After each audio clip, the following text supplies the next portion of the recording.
to the RD2 Match of the Day.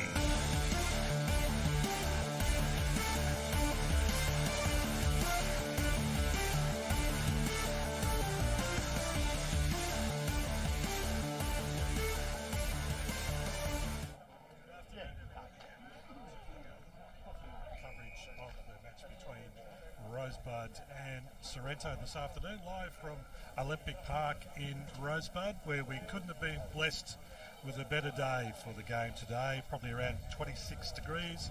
Sun is shining. We are in place and ready to go. And calling all the action this afternoon will be AJ King and Michael Voss. Good afternoon. Vossie, we're back. We are back. It doesn't seem like we've been away and it's been a day, but we're back and looking forward to what'll be a good crowd down here and hopefully a much better performance from Rosebud this afternoon. Well, how'd you go last night, mate? You would have slept pretty well. Pretty buggered after the call yesterday, Vossie? Slept reasonable. I had to be up at about 7:20 this morning. So some annoying bloke was ringing me this morning. I'm looking at him right now. I had to get you out of bed, so. Yeah, I slept reasonable. So I actually surprised myself last night.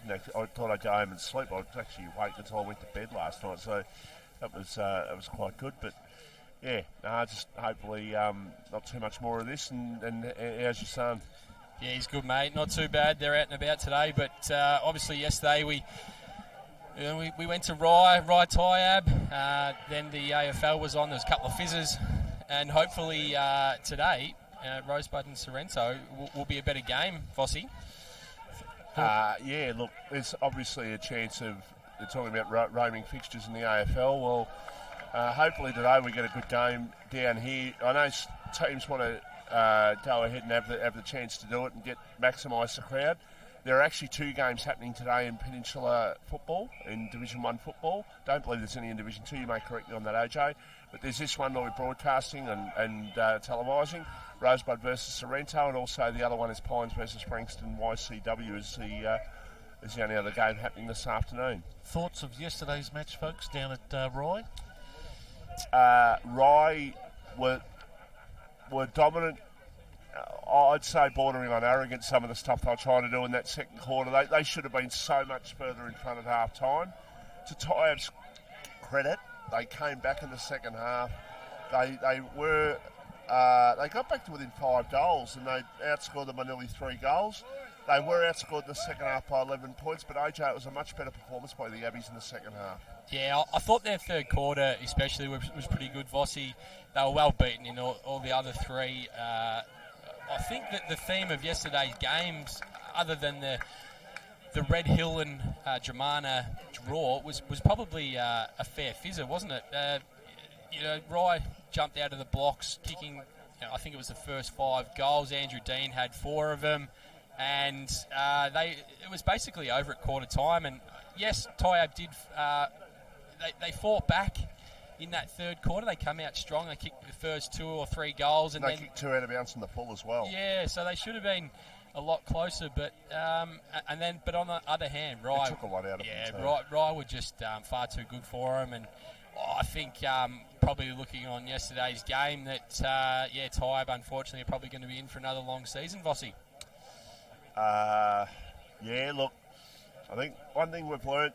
I'm looking at you, Sus, when I say this, and I'm not saying this is you, but you say a couple of things about particular clubs, and they are cup. And we found last year that there was a comment that was made on here, and Tyab really got very defensive and all that sort of stuff in terms of what they were doing.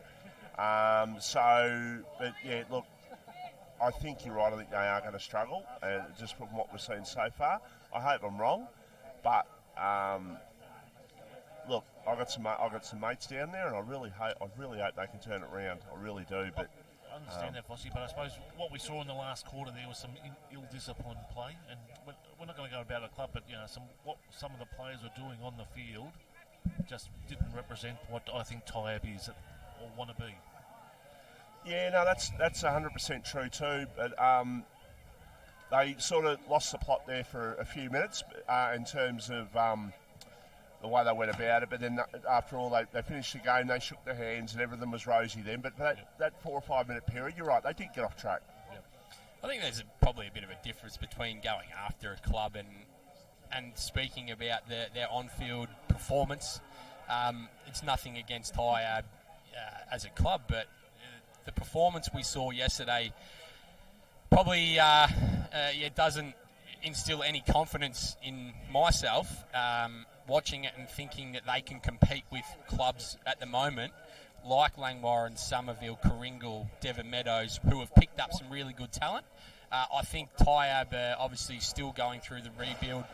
They're a young side, so they're going to be hot and cold in periods, and they've just got to learn to...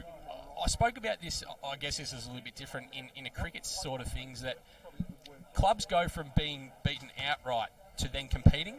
You've got to take small steps. You can't take giant steps, and I think Tyab played some really good footy in that third quarter, but 1 quarter of footy's not good enough. And Craigo, we spoke about your Kangaroos, and they did the same. They played one quarter of good footy, and it just doesn't stand up against the much better sides who have got more experience on the park. Just to interrupt there, Vossi, I think you see with clubs like Langwarrin, and we saw this last year, they might have a quarter where they're not quite there, but they hang in there, they're close enough, and then when they get into gear, they really take control. Well, yesterday, Tyab just never quite looked like they were starting to claw back against Rye. They were hard at the ball, and certainly there was a lot of heart, and a lot of people tried very hard, but I still think there was that skill gap, which was quite obvious in the first 2 quarters. The game that I'm talking about last year, they got a lot of criticism out of the game against Langwarrin that they played. I'm talking about Tyab here, when I don't think they kicked a goal. I think Langwarrin won by maybe 110, 120 points. I don't think, from memory, Tyab kicked a goal. That was the game I was talking about, which copped it. They certainly weren't happy with the number of comments that were said by a number of people, but and I don't think they were necessarily derogatory. But the thing about a new season, you get excited, the new players, they've got returning Jake Anderson, they've got Corey Buck in there, Hose, first name? Yes, Will Hose. Will, thank you. Will Hose was very good yesterday. They've got some positive signs here. Kyle Hurlston, it was another positive sign. He had a really good game yesterday, I thought. I thought Lockie Cox battled hard down back when he went on to Andrew Dean as well. Yeah, look, obviously Andrew Dean was tightened right up. He only kicked the 5 for the day after having 4 in the first, 15 minutes of the game. But like I said in the footy show a couple of weeks ago, there are 12 teams in the competition. Someone finishes on top, someone finishes on the bottom. Sides recruit, some sides recruit better than others. And probably a side like, for instance, a side like Pearsdale, who were down with Tyab last year. Pearsdale, it seems, after 2 games have recruited a lot better with their results in the first 2 games what Tyab had. Only time will tell whether that happens to be the case. Gentlemen, the second game yesterday was Mornington and Coringal, which we thought Mornington were going to win towards the end, but I understand, Pete, 3 goals in the last 5 minutes by Coringal, and it was all over. Yeah, probably some matchups that didn't suit Mornington that well. They did some positional changes, I'm told, late in the match, and they didn't come to effect. And how was Lockie last night? He wasn't a happy camper. So. Well, it looked like, for all the world, like everything else was looking like it was going to be a final score, and thought, Mornington's got this game, they're going to win by 10 points or so, and then we looked coming home when I came home with you yesterday, and it's like, no, they've actually lost, and 26 points in the last quarter they're up by. I think we were all surprised by the fact that Coringal were heavily beaten by Devon Meadows.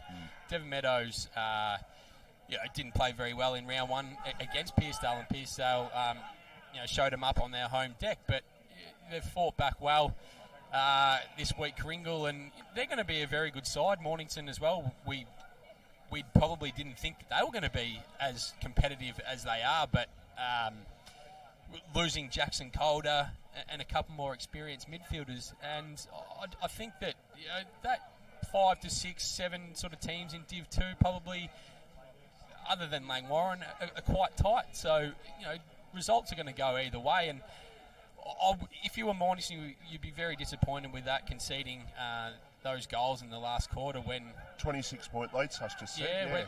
When you're up in the last quarter, you need to know that. But the thing with Mornington is that they lost the experience. They didn't ride in mount a comeback at any stage on the last Saturday night. So whether that's an experience thing with Mornington, if they're conceding goals in a flurry, Vossi. I just wonder. Now I'm going to turn the attention to Simon Ducey here, and I'm not saying what he did was wrong yesterday by any stretch of the imagination, but I'd like to see the last 15 minutes of that game and just see what moves they actually did make. Well, we'll watch it on the replay during the week. Well, I intend to. So, I'd be interested to see what he actually did to try and stop things. Did he try and change a matchup? Which player from Griggle got off the leash? All very interesting. I think the momentum obviously was with Karinga late in that game as well, Pete, and obviously that was enough to get them home. And that's a great effort for Kringle. I mean, I don't believe they have under 19s this year, so that's a drama. Sorrento 19s, so a bit strange rolling up today here at the ground and seeing no under 19 match. But well done to Kringle. Mornington will bounce back, and we'll head into next week, the Anzac Day round. Folks, what are your thoughts on team selections today with Sorrento coming up first? Yeah, I think Sorrento's got a very strong outfit today, Vossi. They've obviously lost Mitch Hallahan through a slight hamstring injury. Daniel Grant's also out, but a big in Daniel Hughes, who is not playing with Northern Bullants this week, Vossi. Has he still got the man bun? I'm not sure. I haven't seen him as yet, but to bring someone else into that forward line who is 6'4", 6'5", to play alongside Byward, who kicked 5 last week, Paholke, who kicked 4, and also Nick Corp, who has some of the best hands in the competition. That's going to be a scary forward line, Vossi. Yeah, look, you were telling me about the forward line set up before we came on, and when you've got a 4-prong attack, as you mentioned, it's very hard. Like sides have good defenders, some have 2 good defenders, some might even have 3 good defenders. But to have 4, someone's going to get off the leash somewhere, aren't they? Yeah, they are, but that's 4 real quality forwards. But that's leaving out like a Zach Burns, Shannon Gladman, who's probably going to start on the forward flank. So. Shannon Gladman is capable of kicking a bag of goals as well, Vossi. And James Hallahan will have a few shots at goal potentially as well. Absolutely. So just a couple of things from the Sorrento's perspective is that last week their debutant Nick Wood had 25 touches. Same for James Hallahan, and he went at 80%. As an opposition, you don't want James Hallahan going at 80%, Vossi?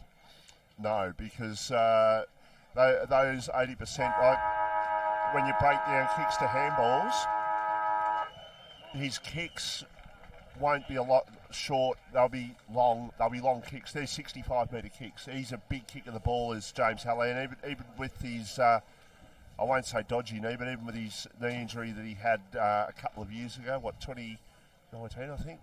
We didn't play in 2020, so I guess in 2019 he had that injury towards the end of the season. He came back and I think he might have hurt himself again, but he's a quality player, Hellers, and they're looking good. And I mentioned before round 1, Frankston YCW, Bomb Beach, Mount Eliza, and Frankston YCW, Frankston Bombers, Mount Eliza, and Bomb Beach. 4 sides. The other sides are sort of chasing them a little bit. Well, Sorrento had a really good win round 1, and they beat the Bombers. And obviously with the recruiting they've done, Sorrento are looking very strong at the moment. Absolutely. Let's go through the lineup, Vossi. We've got young Charlie Stokes, Luke Brigden, Nathan Ryan. Nathan Ryan, who played predominantly more as a forward in the last couple of years, he's gone back. He played really well last week. James Hallahan, Nick Marston, the evergreen Nick Marston, Vossi, and James Brigden on a half-back flank. Got Liam Fraser, Marcus Garden, and Matthew Dabrowski. Not sure Marcus will start in the centre, but we may see something today. Rourke Fisher. We forgot about Rourke Fisher, Vossi, playing on the half-forward flank. Nick Corp, Shannon Gladman.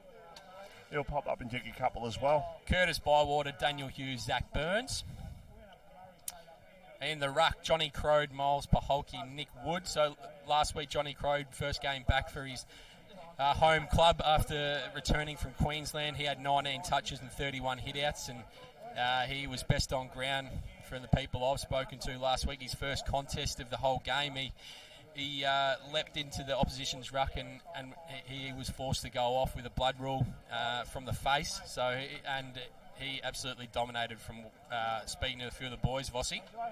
Yeah, look, as I said, they're looking very, very strong at the moment, even though it's only going into their second game of the year. But they seem to just have a lot more depth at the moment, Sorrento, than what they did last year.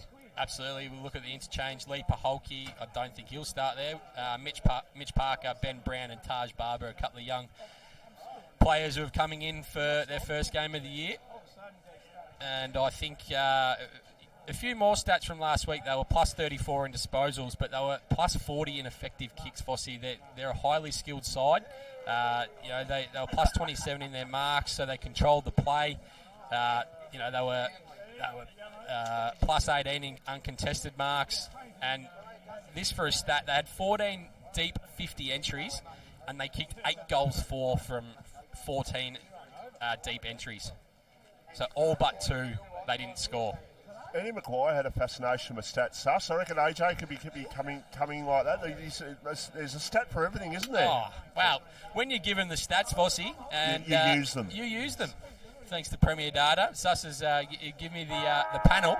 I've gone on and done a bit of research, Vossi. No, look, I appreciate you doing that, and it's making our job a lot more informative, that is for sure. And we're going to head to a sponsor break now, Vossi, and we'll come back and we'll have a chat about the home side in Rosebud.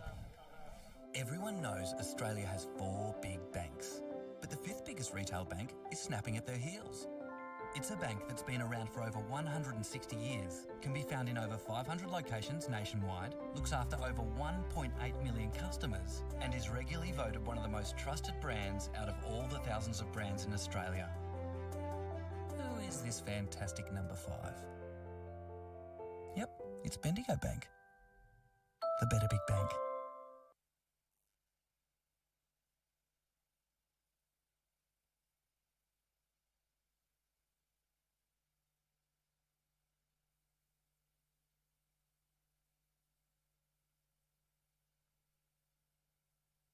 Battery World now open in Mornington. We know batteries. We know our 75 D23Ls from our D65 LHs. And we know which is best for you. We have the range and a spark no one else can match because we live and breathe batteries. Those beautiful boxes and cylinders that power our lives and our passions. That's why we're the batteryologists. We're Battery World. Battery World Shop 1, 43 Mornington Tyre Road, Mornington. More and more people with a taste for quality are shopping at Eliza Meats. Kevin and his lean team pride themselves on the finest cuts, from juicy steaks and roasts to high-grade mince and sausages. And Eliza Meats are the gourmet specialists. Inquire about Eliza Meats Spit Hire. Phone 9787 4473 for a mouth-watering meal fit for a king. It's all at Eliza Meats. See our sponsor Kevin at Eliza Meats, 112B Mount Eliza Way, a station sponsor. Jones Lapino Real Estate, located on Wilson's Road, are Mornington Peninsula's boutique real estate professionals, offering premium service in sales, auctions, investment property management and holiday leasing across the Mornington Peninsula. Contact Jones Lapino for the very best in client experience on 5975 5593 or visit joneslapino.com.au, a station sponsor. And welcome back to our pre-game coverage live on Facebook and on the RPPFM website. It's time to look at the Rosebud side for this afternoon's close. AJ. Yeah, let's have a look at their back line from the back pocket. David Cohen, Mitch Dempster, Aidan Glassborough. Those 3 are going to have their hands full, Vossi. Like I said, when you've got 4 quality forwards, what Sorrento have, they are definitely going to have their hands full. And it all comes down to the midfield then, which we'll get to in a minute. And we'll just move on to the half-back flank. when it comes up. There it is. Chris Giampaolo, Matt Baker, who's returning, and also Zach Maynard. A couple of things that I noticed from the stats last week, Vossi, that the majority of their back line were their highest disposal getters, and that tells us a story when Red Hill had nearly 40 scoring shots. How many inside 50s did Rosebud have last week? It was 62 to 26. So that is a fair old shellacking. But they've got players back today. Let's see how it shapes up. They also had 26 back 50 turnovers, which Nick would have been pulling his silver hair out, Vossi.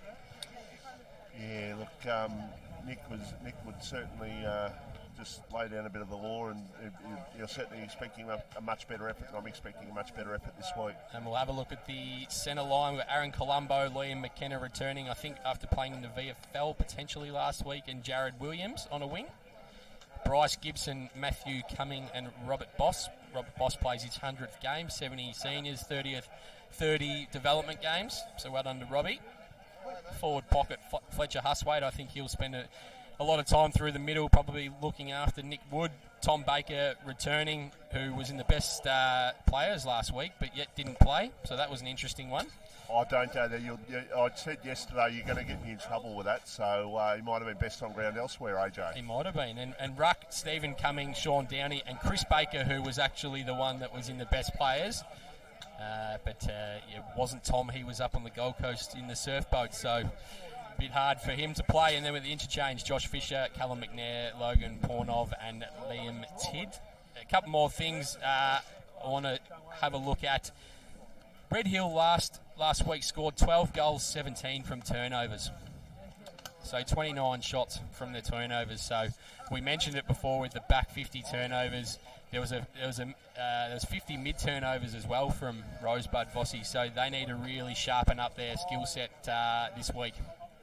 Yeah, certainly need to be a lot more cleaner, that's for sure. And I'm guessing that these Sorrento forwards are going to be very hungry to get out there. They scored, I think it was 20 goals in the first round against the Frankston Bombers, so they're going to be hungry to get on the board again. So they've got a very tough day ahead of them, the Rosebud defence. Gentlemen, your tips for the game today? Sorrento. Well, I'm going to be called biased. I'm going to say I'll open it and say Sorrento will win comfortably. I think maybe 6 goals. Yeah, I think Sorrento will be too strong looking at their side today. Sus? Same here, Sorrento. I think we'll buy plenty. Actually, AJ, quick question. Yes, Michael. We talked about Sorrento before. So Lee Paholke, now we see, I'll use the example of Bo Muston. Bo Muston's been a playing coach, he sits back now. Lee Paholke came in last year to take over and to guide them through and all that sort of stuff after Luke Tapscott left.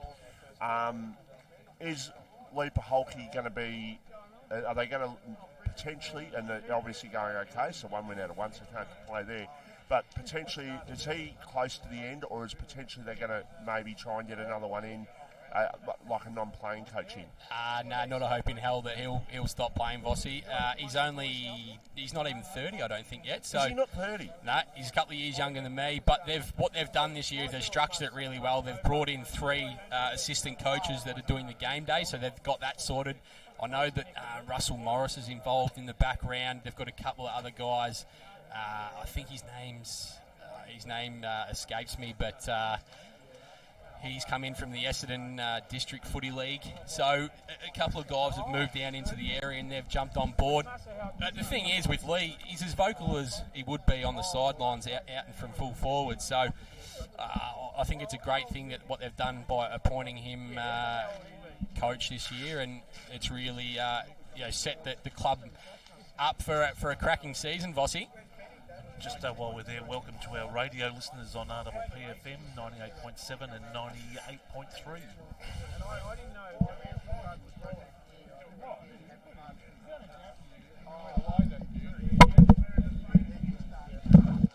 So the players are just getting into position now.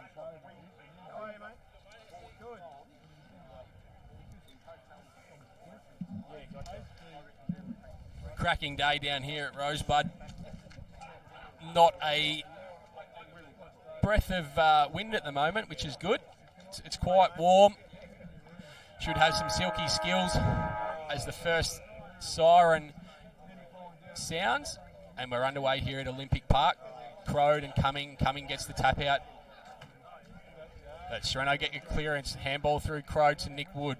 Miles Paholke on the outside. He's going to go long inside forward 50, looking for Curtis Bywater.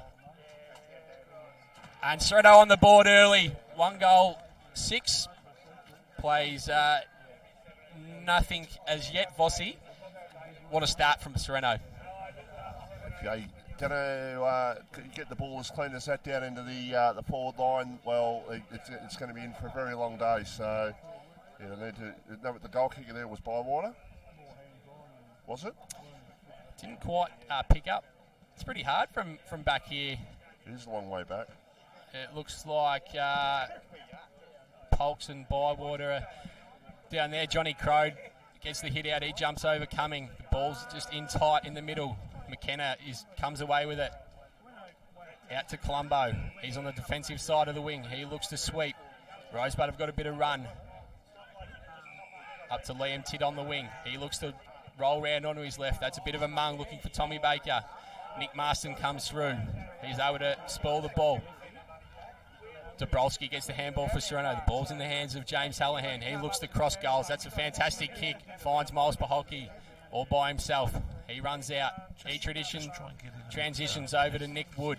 Nick Wood's got the ball on the far wing. Looking forward there for Nick Corp. It's spoiled. And over the line for a throw-in. Vossi. Yeah, Sorrento 1 straight 6. Rosebud yet to score. We've played 2 minutes in the opening quarter. Live here thanks to Battery World of Mornington. And Sorrento 1 win from 1 so far. They come into, well, a bit of a stop-start season with certain sides playing and sides not playing. Sort of get more into it probably in a couple of weeks' time this season. Only the 2 games happening today around the peninsula. The other one being at Pines against YCW. It's Rosebud looking to try and go forward with hand passes, but now they will get the hand pass. I think there might have been a quick kick forward, marked, and now an opportunity as they go forward towards Baker at full forward. No, in fact, there is a mark down there, and it's been taken about 35 metres out from goal, and it's Tom Baker who's got it, and this to even up the scores. Good one-handed juke there, Vossi. Just held his opponent, Luke Brigden, out. Strong fella, Tommy Baker. Baker's going to kick from about 25 metres out on a slide angle, kicking towards the clubroom end. And the umpire has not moved. Rosebud get there first on the board.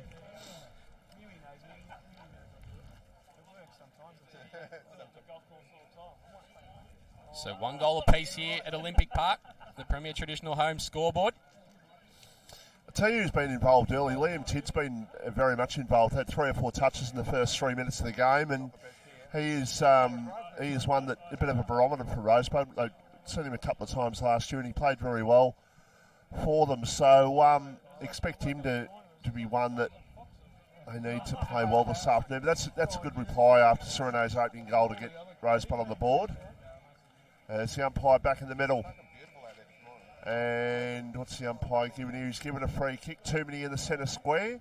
And the free kick is going to go to Sorrento. They can play on and they go towards half forward. And the long kick coming in from Fisher, it was towards full forward. Off the pack. Quick kick. Second goal on the board for Sorrento. So goals are plenty here at the moment here at the Olympic Oval. It's Sorrento 2 straight. Rosebud 1 straight. And we've played 5 minutes in the opening quarter. Now, I'm probably going to sound biased all day, Vossi. But how good is it to have a 6'5" ruckman with skills like Johnny Crode? He takes the ball there from the free kick. He runs away with it. He hits Rourke Fisher up at half forward. And then they get it long to a contest between Corp and then they've got Bywater, Paholke there waiting. And they're able to just score easily. It's good to have a dominant big man in the air, but it's also good to have a dominant big man on the floor as well. As Rosebud go into their forward 50, James Brigden takes the intercept mark, wearing the number 9 this year. He goes across goal, and that's a horrible turnover. But they miss to the far side. Rosebud go to 1-1-7. Play Sorrento 2 straight. James Hallahan will do the kicking in duties. He's got Nathan Ryan there. They look to move it from outside their defensive 50 to go up long towards the wing. But outmarked is Dan Hughes. Matt Baker taking the defensive mark. He looks to put it inside forward 50 for Rosebud. Umpires found a free kick here. And it's a Rosebud free kick to Tom Baker. It's about where he kicked the first goal from as well. Similar sort of angle anyhow. That size difference already, Vossi, I think, playing a few problems with Luke Brigden down back. So, Tom Baker has kicked 1 goal. This to make it 2 goals apiece, or Rosebud kicked the point, so it'll be 2-1 to 2 straight if he kicks this. So Baker it is, walks in, walks through 50, has a shot from about 35 out. He puts it through for a goal. Rosebud kicking down to the soccer oval into the ground. They have 2. They're 2-1-13. Sorrento 2 straight 12. Good game of football. Nick would be a lot happier with the start. They've got 2 goals already in the first few minutes, Vossi, and they only kicked 3 goals last week. And it looks like, you know, the players have got back this week with the experience with the Baker boys coming back into the side. It's really set them up structurally a lot better. Gentlemen, just quickly for Premier Traditional Homes, time on in the first quarter, and Gold Coast Suns 3-1-19, St Kilda 2-1-13. As Rosebud look to go back inside forward 50. Matthew coming there. He takes a big strong mark opposed to James Brigden. The tall forwards are playing a bit of havoc down there, Vossi, with the Sorrento defenders currently. And Matthew Cumming will line up for Rosebud's third.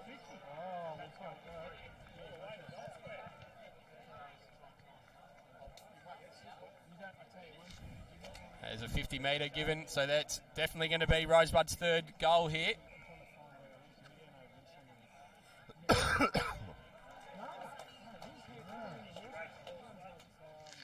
So they've certainly started strong, Michael Voss. Very much so, and I think they're certainly giving a reaction to some very strong words from Nick Jewell during the week, I'm sure, and it obviously helps having players back in their side like the Baker boys. But good start by Rosebud after Sorrento got their first goal. Sorrento taken inside 52 twice for 2 goals, and Rosebud, well, they're just utilising very well at the moment. So Johnny Crode's come to the bench for Sorrento. Dan Hughes into the ruck. He does still have that man bun, Vossi. Hughes against Cumming, the Stephen variety. Rosebud looked to get the clearance through Sean Downey. He puts it long. Contest between Cumming and Brigden. Rosebud looking to get the crumb. Outnumbered though. James Brigden has the ball. He handballs it forward. Marcus Gardner's got it. He goes back to Charlie Stokes. Handballs it back to Marcus Gardner in front of the Sorrento bench. Nick Corp to make a contest here. Row from young Ben Brown. Parker there. Looks like Nick Corp has won a free kick. Been pretty hot on the holding the mans early, Vossi. Setting the scene for the rest of the afternoon, AJ. So we'll get a throw in. About 50 metres out from the Sorrento goals. Hopefully the umpire just puts the whistle away a bit and just lets the players play, Vossi. Yeah, look, you certainly want to see a nice open game of football, which we've had, and hopefully it continue. And you certainly don't want the umpires sort of clogging it up with needless free kicks, so it will make the game flow a lot better. As Sorrento looking to go forward, they go with a high kick towards the centre-half forward area. Going up, there was Hughes, falls to ground. Still an opportunity now for the Sorrento side. They have the shot, and they put through the third goal. And the goal has been put through on that occasion. Ben Brown, ex-Rosebud player, Vossi. It was Ben Brown who put the goal through. So they have their third goal. They're up to 3 straight 18. Sorrento 3-1-19, and we've got a real high-quality game of football here on Easter Saturday. Rotations are plenty from both benches at the moment. Pretty hot conditions. 3-1-19 plays 3 straight. Rosebud lead.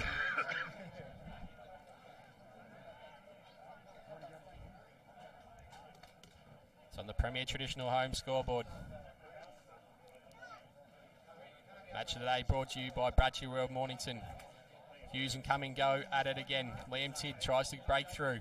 Young Barber picks it up for Sorrento. They sweep it wide. Fraser throws the ball on the boot. He just gets it long. Out in front of Parker. He's looking to just create a stoppage. Fletcher Huswaite picks the ball up for Rosebud. Strong tackle out there, and it's been given throwing the ball. Sorrento will get a free kick just outside the forward 50 on the far wing.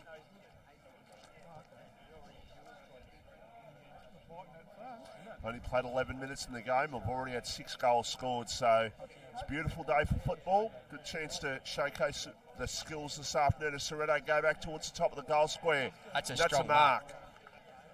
That is a mark. 15 metres out from goal, directly in front. This should be their 4th goal, heading towards the eastbourne right end of the ground in the opening quarter. Miles Paholke, I think it is.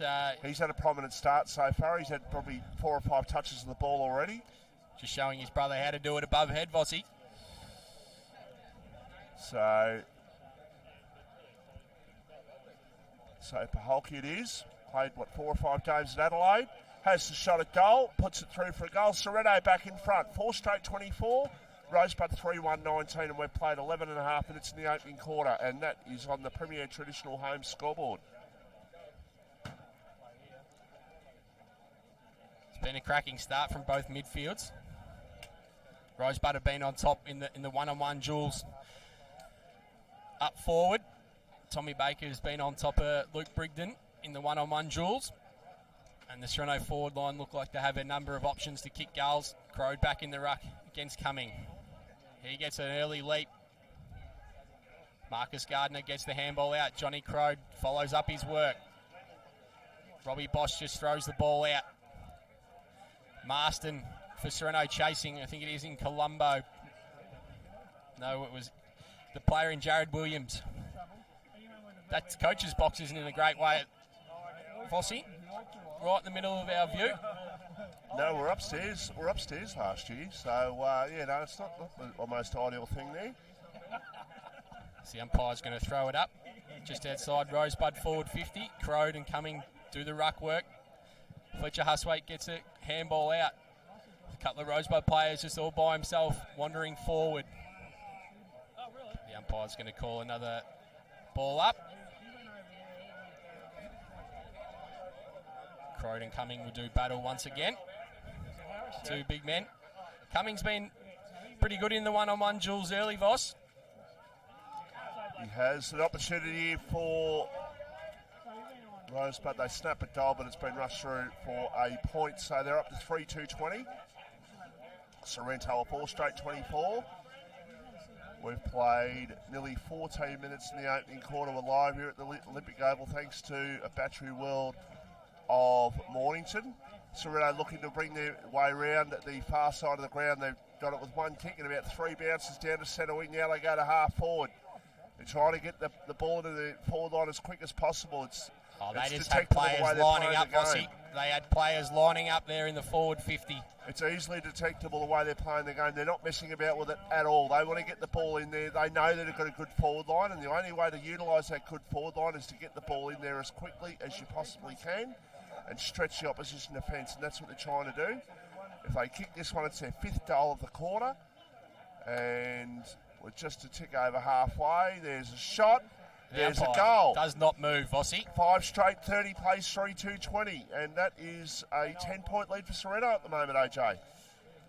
Yeah, the transition there from Sorrento from D50 was fantastic. They found the ball out to Miles Paholke on the wing, and he's able to have a couple of bounces, and he got it in to his brother who did some good work, and they were able to find a couple of players loose in the forward 50, Vossi, and kick straight. So they got 5 straight, Vossi. The kicking for goal has been fantastic early. Pretty hot pace at the moment. So the umpire's going to throw it up once again. Crowden Cumming do battle. McKenna gets the hand pass Fletcher Huswaite tries to break through, but he leaves it behind. Marcus Gardner moves the ball forward for Sorrento. Out in front of Rourke Fisher. Yeah, look, they're running in numbers. The trouble is their handball is slick and taking it with them.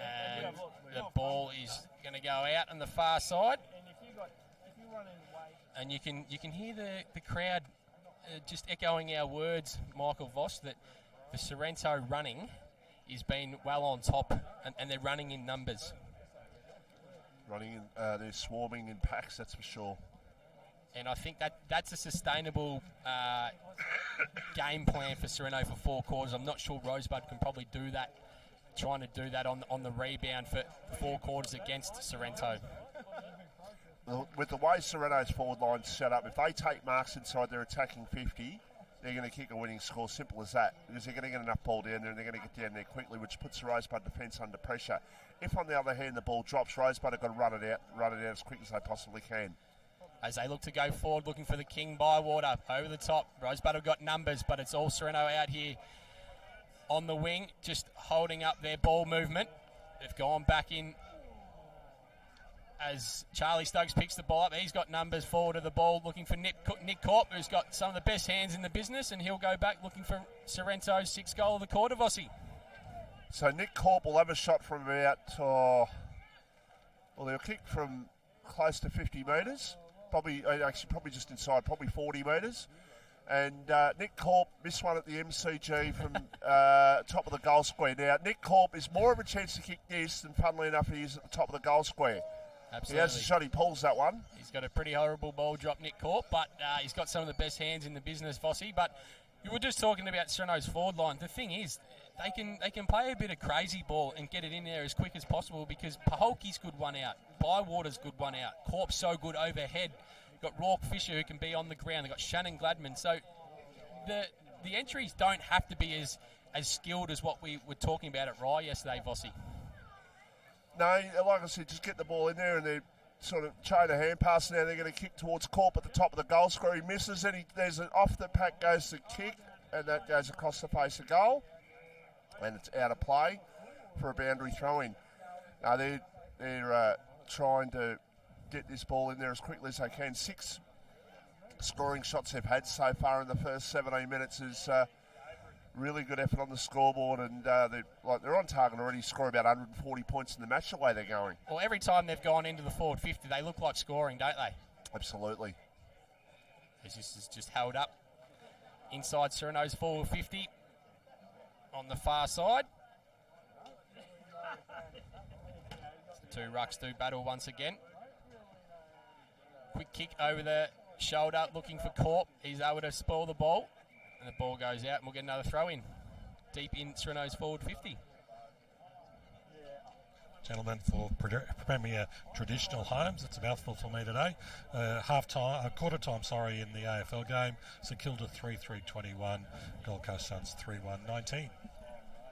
As the ball's thrown back in, Lee Paholke just standing behind the pack all by himself. Sorrento get the ball forward through the services of James Hallahan, but that is out on the full, and Rosebud will be able to get a clearance here out of their D50, hopefully. They're going to look to switch the ball. They'll go into the corridor, though. They've found Gianpaolo there. He's been busy early. Over the top to Matt Baker. He goes into the corridor looking for Fletcher Huswaite, who he finds. He wants to roll on to his left. He goes down the centre of the ground looking for Matthew Cumming. He was opposed to Johnny Crowd, who lays a big tackle. Robbie Boss just throws the ball on the boot. He goes forward looking for Tom Baker, who's been fantastic early in his one-on-one battles with Luke Brigden. Brigden was good there. As Baker picks the ball up and he's tackled by a number of Sorrento players, we'll get another ball up, Vossi. Yeah, we're just about here time on in the opening quarter here at the Olympic Oval. Sorrento up by 11 points. Rosebud looking to get the ball off. They did get the quick snap away, but it's just missed. And they're 3-3-21. Sorrento 5-1-31 Premier Traditional Home scoreboard as Sorrento looking to bring the ball back into play.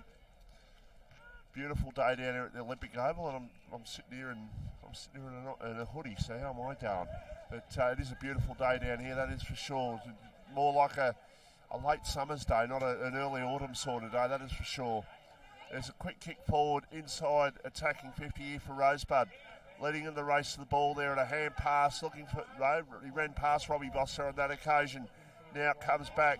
It's taken on this occasion by Marston, it was. Now the umpire has given a free kick and it is going to go to Sorrento after they did lose the ball there for a period. It's taken by Dabrowski, who centres the ball, goes out towards our centre wing, goes to kick. They're just trying to get it and go. Their spread's been fantastic, as we mentioned early, Vossi, but how quickly do they get the ball from the D50 into the forward 50? Oh, look, sometimes it just might be going a little bit too quick, but I suppose better than going too slow. So Rosebud now with a long kick towards full forward. That's going to be a mark. That is going to be a mark, and that is, I believe that's coming with the ball. He started well, young Stephen Cumming. He's been good in the ruck. He's battled hard. He's got some really good hit-outs to advantage. That was a beautiful kick in the fact that he was the target and he had the long arms there against his opponent. It was a bit of a mismatch there, and in that the way the ball came in, it was a mismatch. Just got a Facebook message in, Vossi, from Bush Bradman, and he wants the 2 score. Rosebud won that by just under 2 goals as Cumming kicks that through the middle. Rosebud get their 4th.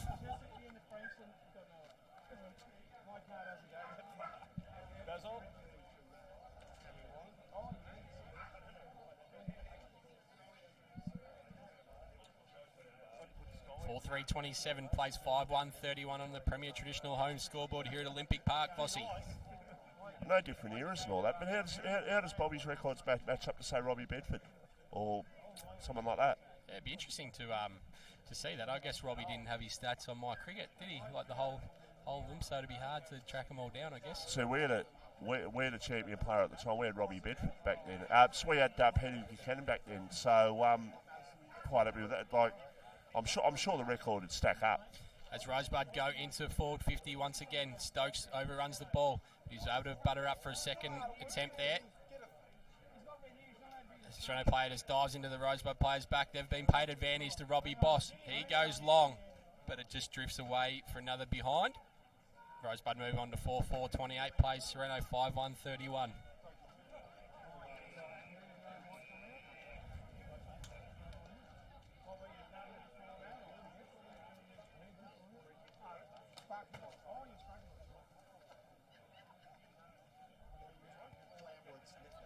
So free kick, I didn't see what the free kick was for, but it's going to be a shot at goal to take place here by Robbie Boss.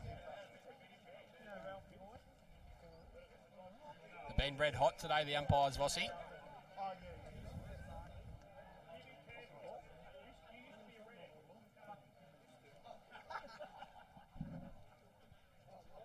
It's Robbie Boss directly in front. He puts it through. Rosebud back in front.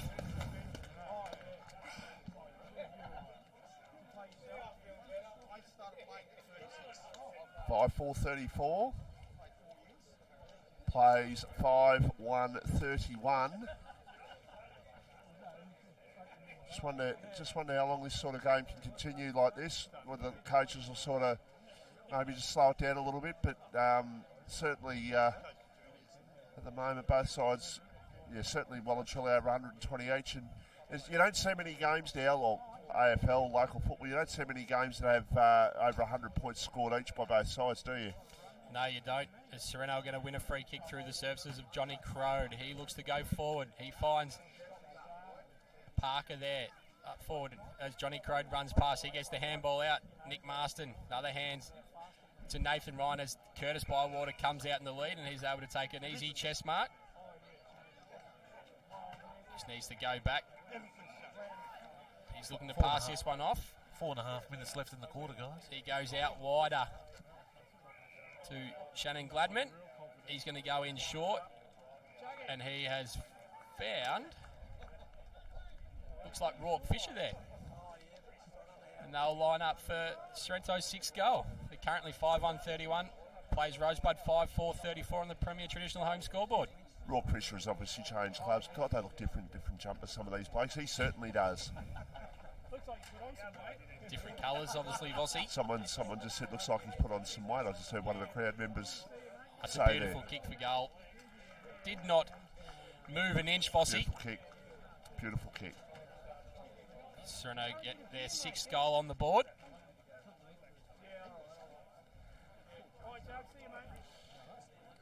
So 6-1-37 plays 5-4-34.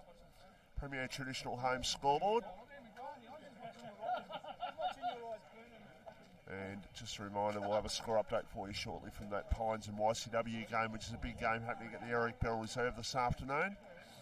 We'll keep you updated with that. Ball back to the middle. Cumming won the contest.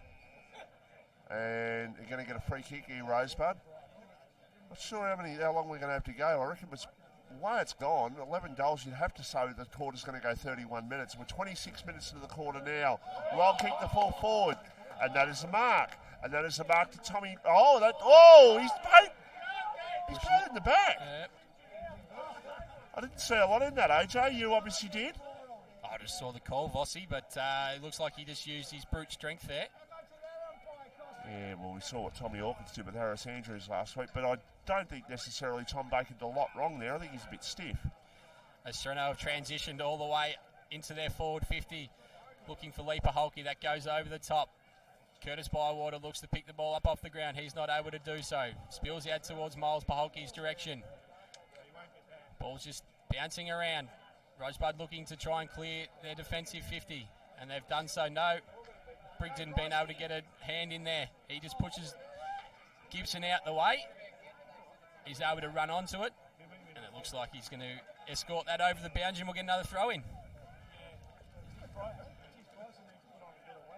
These boxers are not in a great position, Vossi.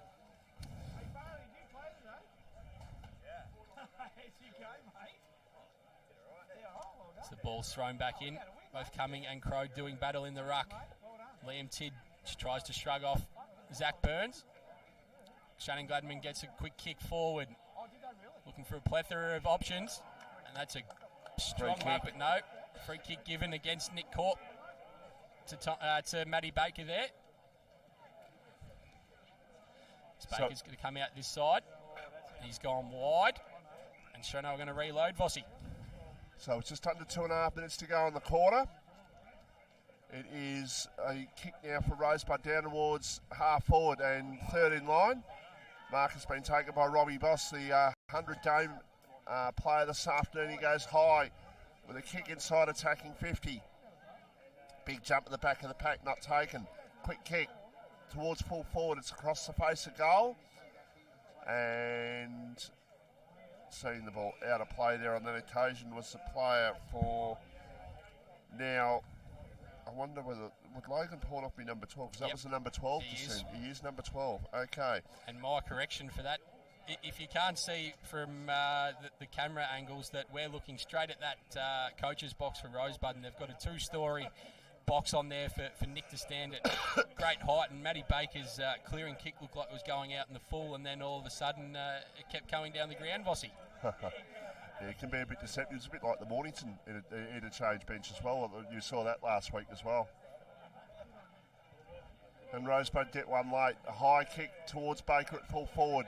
The marking contest goes up. Liam Tidd needs to go off the ground here. He tries to go around. He's going to get a free kick, but too high. Directly in front of goal, so this will be a goal. And this will be the 6th goal on the board for Rosebud. Surely he couldn't miss this. I think it'll be the 3rd goal conceded from free kicks against on the Sorrento side, Vossi. Liam Tidd has had a good start to the game. He'll go back and try and score his first goal for the afternoon. Oh my God. Commentator's curse. 5-5-35 plays 6-1-37. It's Sorrento up by 2 points. We've played 30 minutes of the opening quarter. James Hallahan brings the ball back in. found Miles Baholke, who's off for a run. He's able to find... There was Parker there, but look, they've got men everywhere. Vossi, Marcus Gardner, he's going to waltz in. He looks for Nick Court, but that's a horrible kick. And he's found the one Rosebud player there, all alone. Just under 30 seconds left, guys. It's Rosebud clear towards the scoreboard side of the ground.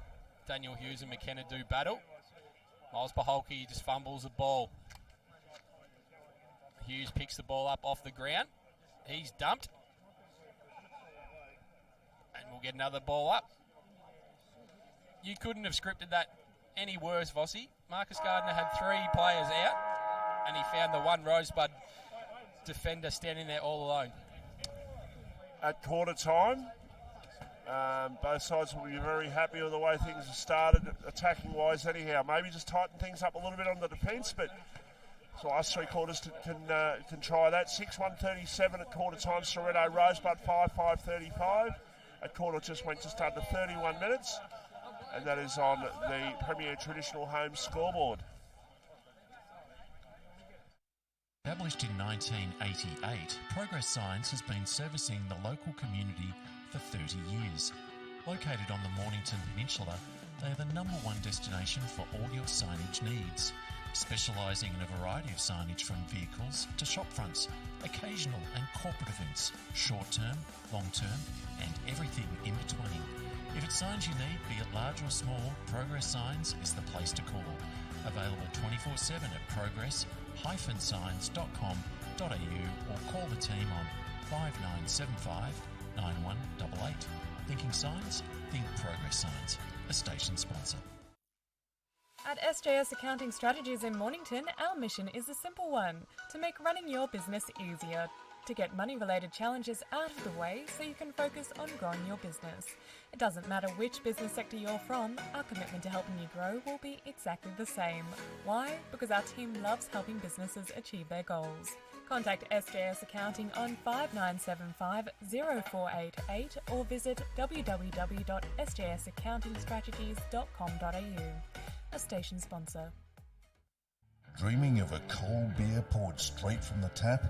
Tar Barrel Brewery and Distillery, located on Watt Road in Mornington, is open Wednesday to Sunday, offering craft beers and spirits produced on site, with local wines and cocktails also available. Come down and enjoy one of their famous wood-fired pizzas in the beer garden. A local taste experience. Tar Barrel Brewery and Distillery, the spirit of local. tarbarrel.com.au, a station sponsor. And welcome back to RPPFM Footy, live from Rosebud this afternoon on this Easter Saturday. It's a clash between Rosebud and Sorrento. Gentlemen, haven't got a score through from the Pines YCW game as yet, and they've just started the second quarter in the AFL game, St Kilda and the Suns. Matty Main will be watching that game. And Matty, if you're listening, chuck it up on the Facebook page for us. We want to know what's happening down there. Of course you'll be listening, Voss. You'll be listening to your tones, mate. He's a good man. He's a good man, Matty, and so he'll certainly, if he's listening, he'll certainly put that up for us. That is for sure. Gold Coast up by 9 points, as Crago just said. So not a good start for St Kilda. It's a big crowd getting in today, Vossi. It's great to see the big huddles out there at the moment. 26 degrees too, boys, so quite warm out there for the players. First game of, I guess, local derby that I guess you could call it for the year. Sorrento obviously playing against Frankston Bombers last week at home, and Rosebud played at Red Hill, but I guess Sorrento and Rosebud have always had that rivalry, and playing on Easter Saturday just enhances that.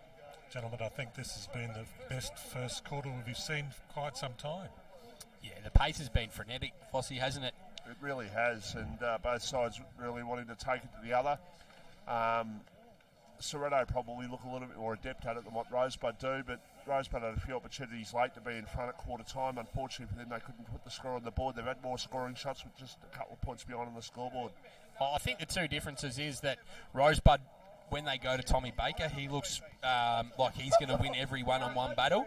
But when Rosebud conceded behind, the way that Sorrento moved the ball in from the kick in with James Hallahan able to kick that 60, 65 metre kick, and they're already at the wing and they're finding their players on the wing. And, it only takes another one and a half kick in and they've found their forward 50 targets, Vossi. Is it? Looks like Sam Groff. It is a Sorrento member. I thought it was. There you go. Big fella. Who don't you have as a member down there, AJ? Good question. Oh. Because you did lose one of your lifelong supporters last year in the off-season, Scotty Palmer, didn't you? Yeah, he was a great man. He was really funny. He did a few things for us down at the cricket club as well, and Sorrento lost a few over the off-season, and I think it's been the thing of the world at the moment is that we're losing all these Australian stars, especially with Jack Newton passing away. Look, it's not a good time at all for that. But what are we expecting to see happen in this second quarter, AJ? Well, I think Sorrento is still going to play with that frenetic ball movement, and they're going to back their abilities to outscore Rosebud. And I think what Rosebud really need to do is restrict that kick in. They need to sort of sit back a little bit and not allow their Sorrento players to get over the back and then get that kick in to one of the four forwards that they've got, the options there. And like I said, Sorrento are happy to get a crazy ball into the forward 50 because they've got that many options that can kick a multiple number of goals, whereas Rosebud sort of look like they've got Tommy Baker at the moment, and when they go forward, I guess they don't have that security of having 4 to 5 options kicking the goals. What about your thoughts, Vossi? Look, I'll just hope that we really see... come on, mate, get off the fence. I hope we really see a game that both sides are just freely going at it, just not change the game plan too much. That's what I really want to see. But I think that's what Nick's going to do from Rosebud's point of view, is that he will never back down and he'll never make his side back down, and they'll take it right up to Sorrento. This game means a lot to Nick Jewell, doesn't it? Oh, it does. It certainly does. Johnny Bess has been out on the ground too. He's got some thoughts from the Sorrento huddle. So Sorrento have just said that they need to lower their eyes a bit and they want Matty Baker to go wide. Tommy Baker, when he leads for that ball. They don't want him in the middle of the corridor. They think their offense is pretty good, which we've touched on, Vossi, and too many times their forward line has come across and picked off the Sorrento kick. So that's the words from the great Lee Paholke, the mouth from the south, Vossi. But I think we're in for another cracking quarter leading into half-time. Remember Lee, when he played in that grand final with you down at Chumana against Mornington. I remember the Mornington crowd sort of getting into Lee a little bit because he had a bit to say down there, didn't it? Oh, that's unlike Lee. He's got something to say about every any game. Doesn't really matter who it is, Vossi. But I tell you what, he's the first to get into the opposition rooms, and he's the first to have a beer with them because they stir him up on the ground, but they love him off field. No, look, you're 100% right, and you've got to have that player that sort of just really the opposition doesn't necessarily like. But when you get him off the field, and you're right, he is a very popular member off the field. It's the start of the second quarter. Miles Paholke gets a clearing kick. He's looking for Shannon Gladman, who comes out just outside forward 50. He looks to roll onto his right, looking for that man, Lee Paholke, wide into the forward 50. He hands the ball off. Sorrento able to get another handball over to Liam Fraser, looking to get that in front of Shannon Gladman. He's tackled there. Strong tackle, but the umpire's going to throw the ball up. That 15 out from the Sorrento goal. It's Croden coming to do battle. McKenna just tries to clear the ball for Rosebud. Johnny Crode butters up his work. Lee Paholke just sitting back off the pack. He kicks the ball through the goals. Sorrento on the board once again very quickly in this second quarter, Vossi. Yeah, I think the first 30 seconds, both quarters, they've scored goals, and they get the seventh goal on the board. They're up to 7-1-43, Sorrento, and Rosebud are 5-5-35, and we've played 1 minute in the second quarter.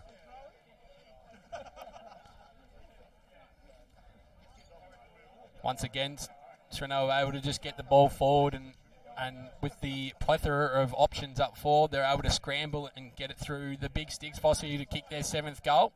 It's 2 words. Frankston YCW 34, Pines 14. Oh, 2 words this week, Vossi, not the one. Stone Cats are on. They don't lose 2 in a row very often, that's for sure. I expect them to bounce back today. As Sean Downey's tackled heavily in the middle, and we'll get another throw up just next to the cricket pitch there, Vossi. Hasn't that been a dynasty that they've had over a long time of just being so competitive? I know they lost the elimination final 2019, I think, but it's just been so successful over so long. Amazing club. As Nick Wood lays a big tackle, it looked like that was probably should have been holding the ball. He was dispossessed. Sean Downey goes on the left. He moves the ball forward. And the players are just going to try and get a stoppage here right in front of the Rosebud coach's box. And we'll get another ball up.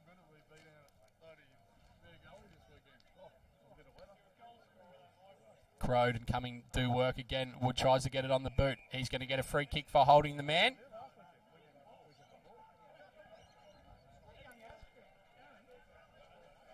Big-bodied midfielder, first year for Sorrento, Vossi, coming from St Kevin's. He was the captain there. I was told last night by my old man, but there's a big contingent of St Kevin's people that have moved down to the peninsula.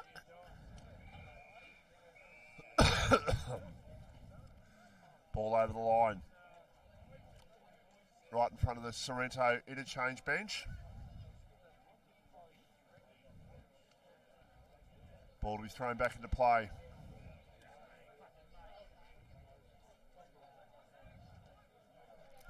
It was knocked down there by Hughes. It's taken away by Fraser for Sorrento. Goes inside attacking 50, but it's going to be cleared on this occasion by David Cohen. It was, who goes out towards the half-back line. The ball bounced unkindly there for Hughes. Now gives Rosebud an opportunity. Boss, his kick was smothered off the boot. Now they can turn the ball over. It's Paholke once again. Miles goes to the kick towards half-forward. 2 ends for beginners there on that occasion. No mark taken. It's going to be cleared now for Rosebud as they go down the line, and the mark has been taken. And it's been taken by Bryce Gibson. He goes in short. He's got a teammate there who can get it and go. He's 15 metres in the clear, and Liam McKenna. He goes round one, just sells the dummy easily. Goes with a kick towards centre half forward. No mark taken. Ball on the ground. A chance now for the player in Gladman there for Sorrento. Goes in short, and the ball at the top of the goal square for Sorrento, the goal that they're defending, and they take the mark. Now they go with a kick out towards Nick Wood. AJ, I think you got a man crush on this bloke. You talked about him that much to us at the footy show a couple of times, but I'll probably get to see why throughout the year if he's as good as what you reckon he is. The ball goes, I thought it was going to go out of play, not to be.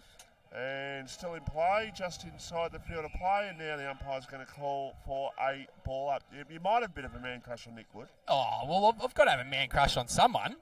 Vossi, with you, how many man crushes do you have? You haven't stopped talking about the Stone Cats, but you were pretty quiet last week when it was only 1 word, not 2.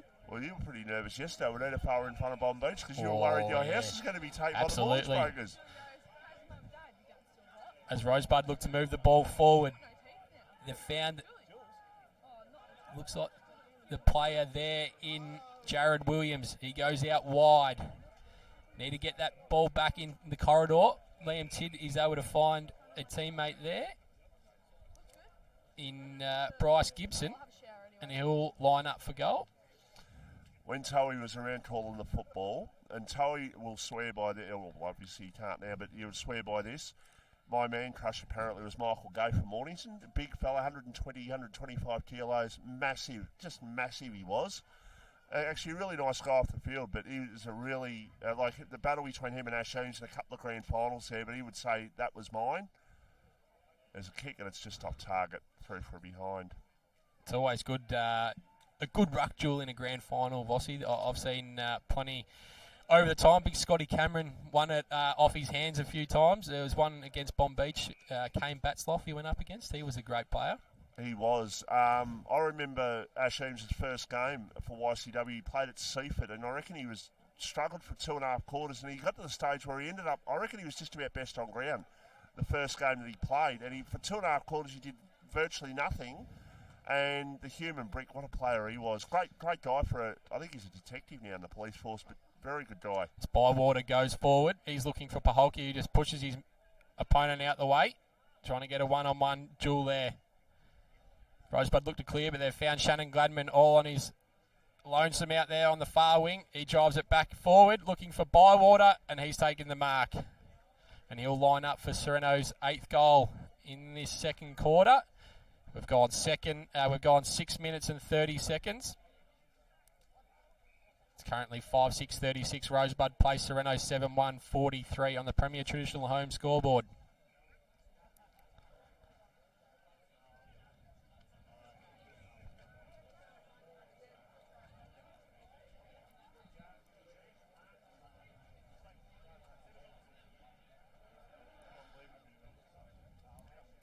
It's taken a while for this set shot, Vossi. As Bywater comes in now. Once again, the goal umpire does not move. And that's Sorrento's 8th. As I mentioned, about 7 minutes into this second quarter. They move on to 8-1-49. Plays Rosebud 5-6-36 on the Premier Traditional Home scoreboard. Yeah, Curtis Bywater, that sort of, well, what would you call him? Second wheel, third wheel, fourth wheel, whatever, in the forward line. He's one of those dangerous pack of forwards for Sorrento, and he's already got a couple on the board. So I want you to get in trouble, Vossi. I want you to name the ranking order in the forward line. The 4 players at what? Corp, Bywater, Paholke, Rourke Fisher. We didn't have Rourke in it before, No, did we? but we forgot about him up forward. Who was the other one we had? We had Hughes, but he's playing predominantly. He's centre half forward and in the ruck at the moment.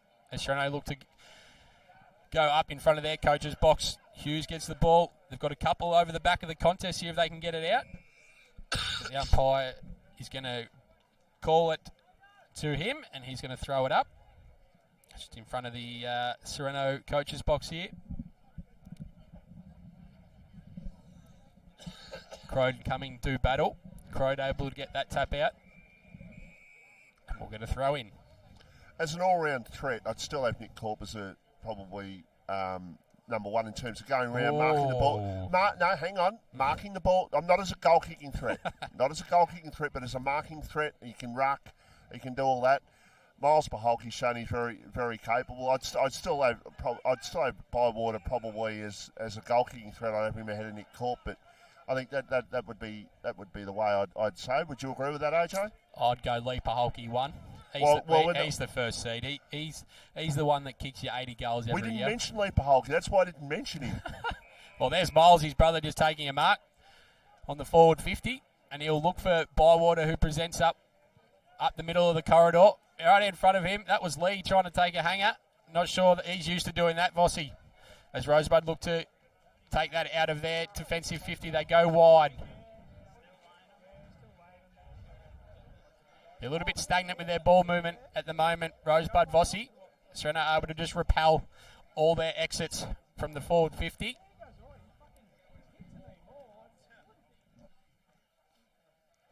And looks like we're going to get another throw up there on the outer wing. No, well, the ones we just mentioned, I didn't mention Lee Paholke, but Lee Paholke, going back to the year that Chris Stores, I reckon it was, played, I think Lee Paholke kicked something like 75 goals that year. Well, he's done it every year. Whenever he's had a second, third foil, he always kicks about 60, 70, 80 goals. Like he did it when Miles Pitt played and they won the grand final that year against Crib Point. Yeah, no, look, he's done it. He's done it for a long time, absolutely. I don't want to say it to him, but just for what it's worth, I'd go Corp 2, Bywater 3. And let's get back to the footy here. There's a great rundown tackle from, it looks like young Taj Barber there for Sorrento, but the umpire's going to throw it up right in the heart of the wing on the far side, Vossi. But I tell you, his brother's had a good game today. Oh, he has. And I think this is his second year back in the competition. And it takes those guys a year and a bit just to acclimatise and come in. And the thing is that Miles actually started as a forward through his junior career and then went into the middle. So his overhead marking, it's far superior to Lee, and Lee will admit that. So if Miles rests forward, that's where it does get scary at times as well. And you've got to throw Mitch Hallahan back in. Boundary umpire to throw the ball back into play. It's Rosebud 36, Sorrento 49. Rosebud needing a goal to stay in touch as the kick comes inside towards the attacking 50. Ball bounces over the back. Still an opportunity for them as they go at goal, and there is a goal. Looks like off the boot of Robbie Boss. He's got a couple early. That is a goal for him, so that's their sixth. 6-6-42, plays 8-1-49. They needed that because they conceded the last couple of goals.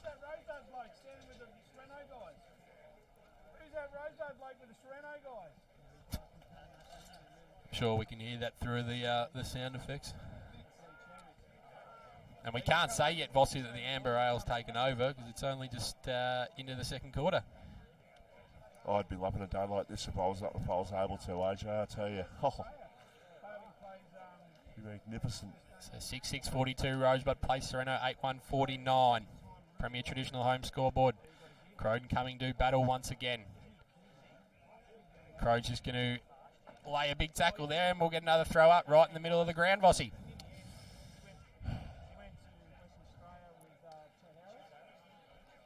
Umpire throws the ball up once again. Cumming wins out of that ruck contest. He forced his opponent out of the contest. Legally, of course, taken now for Sorrento with a long kick towards their attacking 50, and the mark was taken. They were looking for Hughes, but he ran straight under the ball. Now the ball goes in towards the centre of the ground, and Rosebud looking to go forward, and they do. Hand pass off. And now the player in Cohen goes with the kick. It was smothered off the boot a little bit. Now it's taken here for Sorrento. Looking to clear the ball away, but the numbers will end up with Rosebud. A standing start kick from 45 metres. He just stood there one step and go, I'm going to check side this, and he had plenty of time to straighten up, but that is a goal and a magnificent one at that. Absolutely, Vossi. Their rebound from the defensive 50 was a lot better, and they lowered their eyes, and they were able to hit up a few players there and bring it to the forward 50 in a really dangerous spot. It's Rosebud moving on to 7-6-48, plays Sorrento 8-1-49. This game just tightens up once again.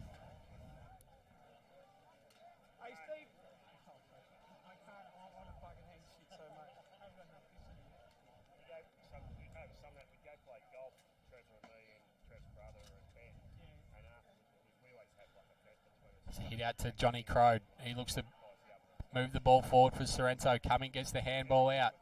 Clearance through McKenna. He goes long, deep inside. Rosebud's forward 50. Luke Brigden is going to concede another free kick there to Tommy Baker, and he'll line up for his third. And this to put Rosebud back in front. I said a couple of minutes ago they needed a goal to stay in touch, and all of a sudden they're going to kick 3 in 2 minutes, and they're going to be back in front, potentially. And speaking of back in front, St Kilda's back in front in the AFL. They're up by a goal. That matchup is a little bit of a concern for Sorrento there. Vossi, Luke Brigden's conceded a number of free kicks against Tom Baker, and Baker lines up for his third goal as he comes in. And the umpire's done a little bit of work. That's a goal. And that is a goal. They've kicked their eighth. They move on to 8-6-54, place Sorrento 8-1-49.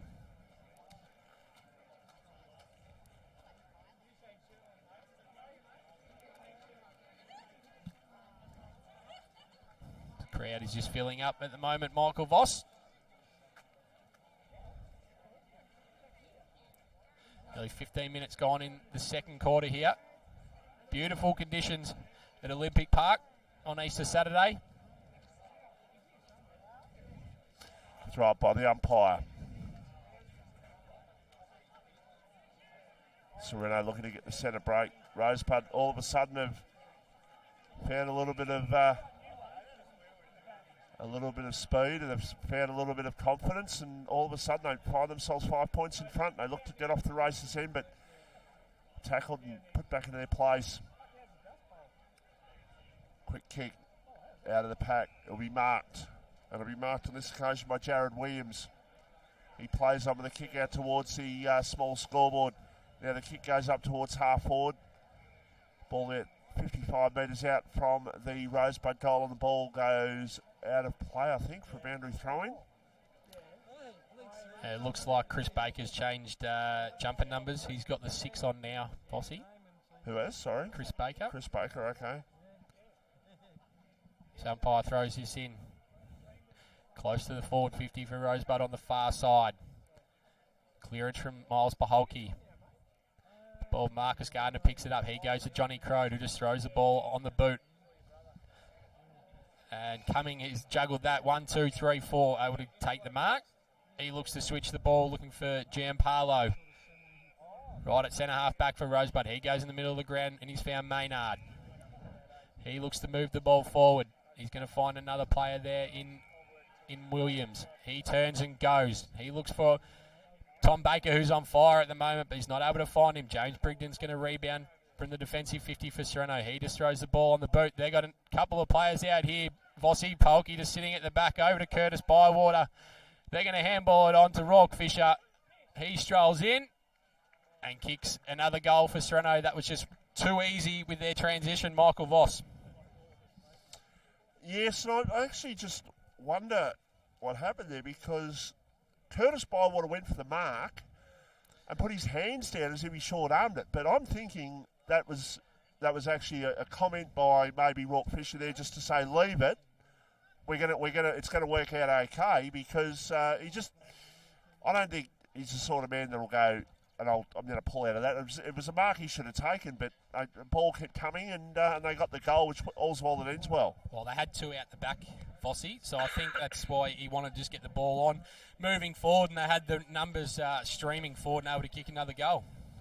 18 minutes played in the second quarter. It's Sorrento 9-1-55, Rosebud 8-6-54. Great game and a great advertisement for local football. The fact it's only 2 games happening around the peninsula. Come down here the second half if you're listening. You're close enough. Come down and join us, because it is a good game of football now. Rosebud go back into attack towards the forward pocket. The umpire says I'm going to give a free kick to Sorrento. And the free kick is going to go here at the left back pocket. And they will go in short to try and clear the trouble. They've got Dabrowski out on the wing, but they don't go down there. They go longer than that. Go towards half forward. Ball comes to the back. Good tackle applied. And the umpire says I'm going to ball it up. At half forward here for Sorrento, who lead by 1 point in the match of the day this afternoon. It's a 2 rucks do battle here at the Battery World and Mornington match of the day between Rosebud and Sorrento on Easter Saturday. Nick Wood gets the ball.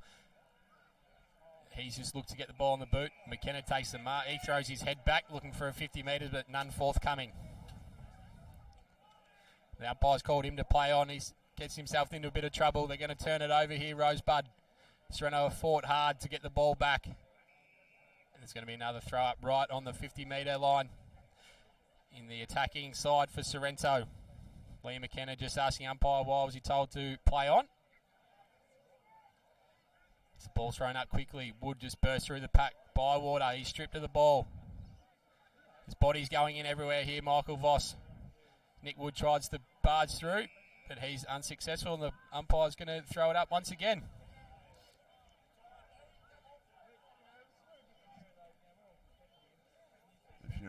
If you're listening at home, or you tune into this game via your RPP Facebook app, just give us a few comments.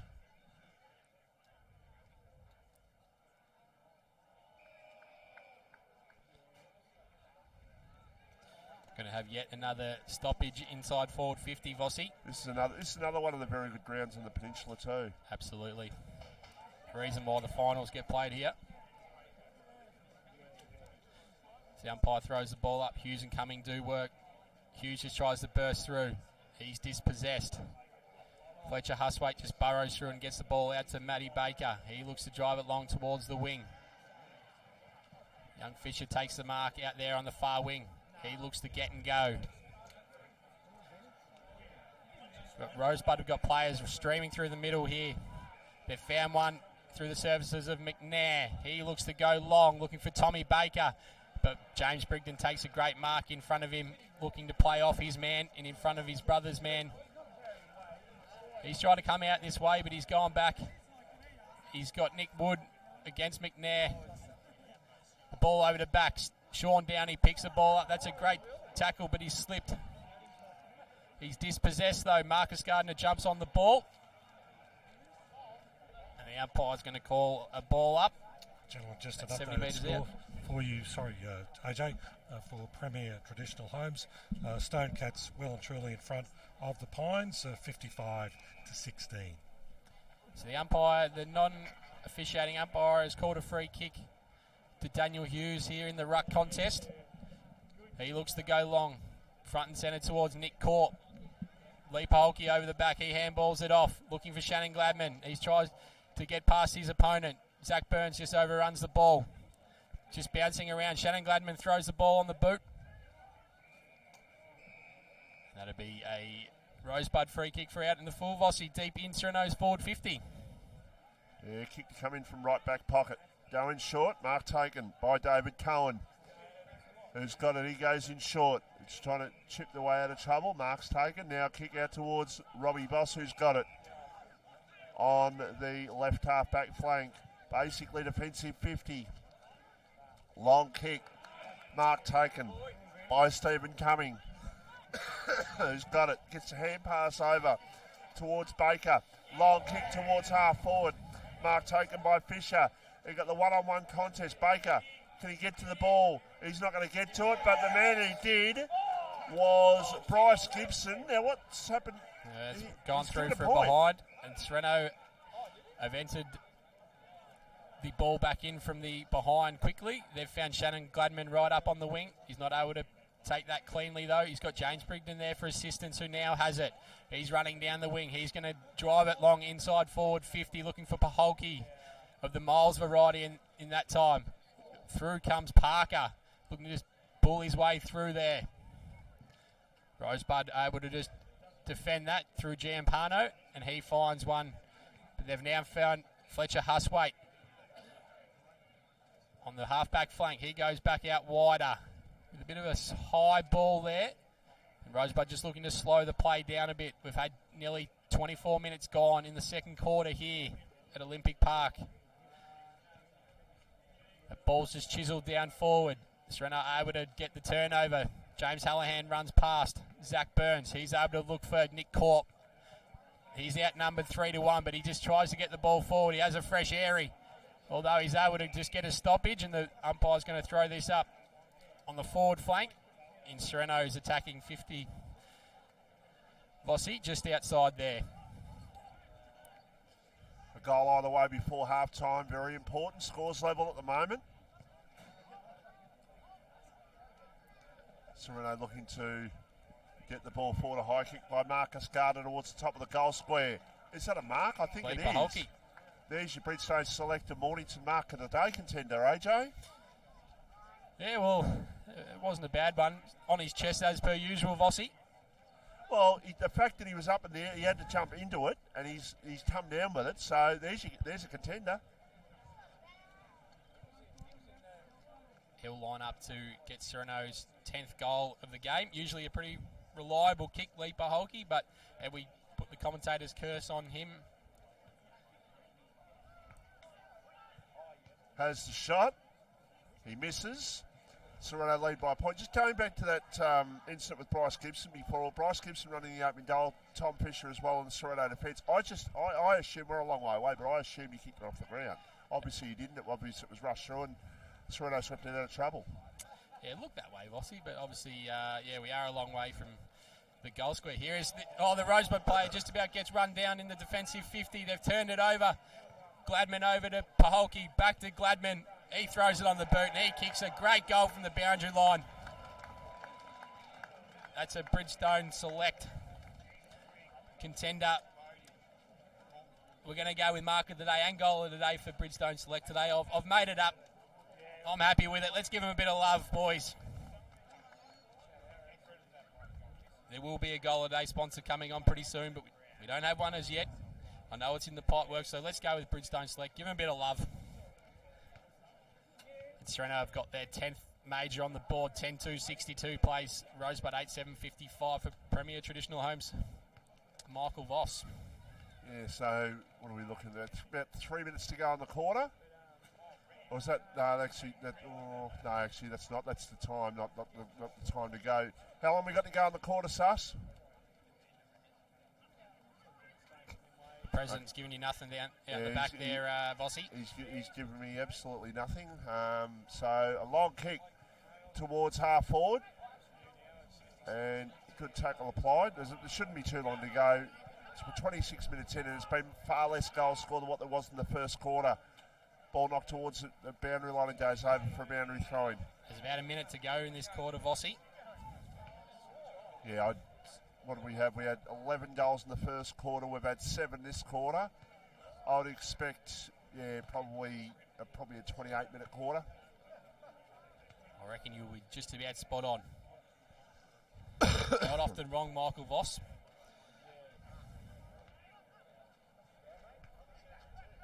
Sorrento don't want to concede another one here. Rosebud looking to attack and get their 9th on the board.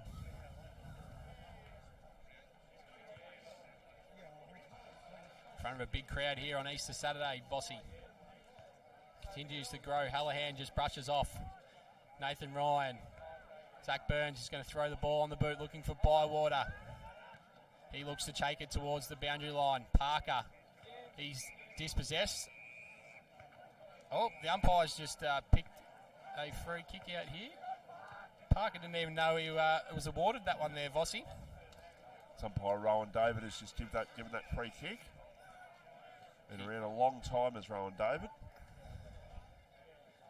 Down the line to Nick Corp. He marks strongly. They want to get it in. Shannon Gladman all by himself. He goes looking for Leaper Holke out on the lead. On his chest. And he'll kick for goal after the siren. And I reckon if he kicks this one, Michael Voss, he will turn to the crowd and he will say hello. I've no doubt about that having seen how Lee goes about his business on the field, I've no doubt at all he'll sort of like to have a bit of byplay with the crowd. So he missed one in front of goal a few minutes ago. He's got a much more acute angle. He walks in. He's got to make sure that he doesn't go off his line. The umpire making sure they keep an eye on him. He has the shot. Well, he hasn't done it yet, but I reckon when he might go off the ground, the crowd might he might say something to the crowd then. So maybe he's coach Vossi. He might have reined it in a bit. Oh, do you really think so? Absolutely not. 11-2-68 plays 8-7-55 at half-time. The margin is 13 points. That's Leaper Holke's first goal, I believe, for the afternoon. And we'll head to a break here at half-time. Once again, Sorrento 11-2-68 plays Rosebud 8-7-55 on the Premier Traditional Home scoreboard.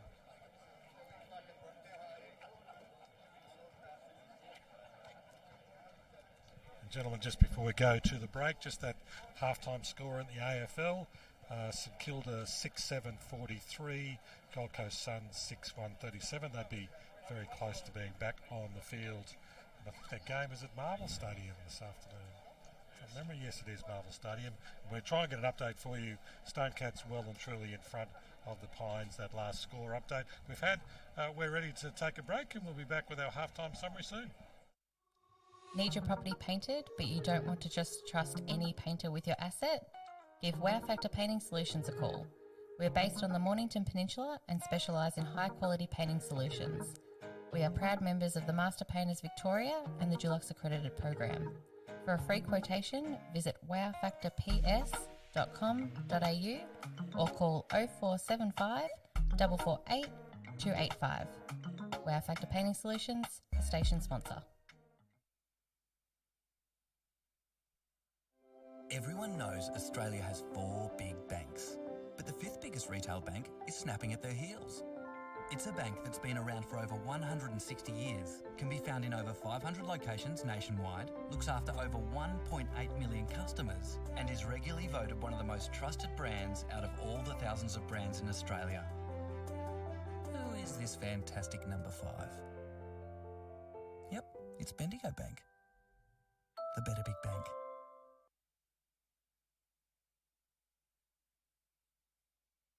Battery World now open in Mornington.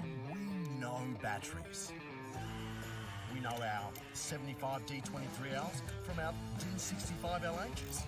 And we know which is best for you. We have the range and a spark no one else can match, because we live and breathe batteries. Those beautiful boxes and cylinders that power our lives and our passions. That's why we're the batteryologists. We're Battery World. Battery World Shop 1, 43 Mornington Tyre Road, Mornington.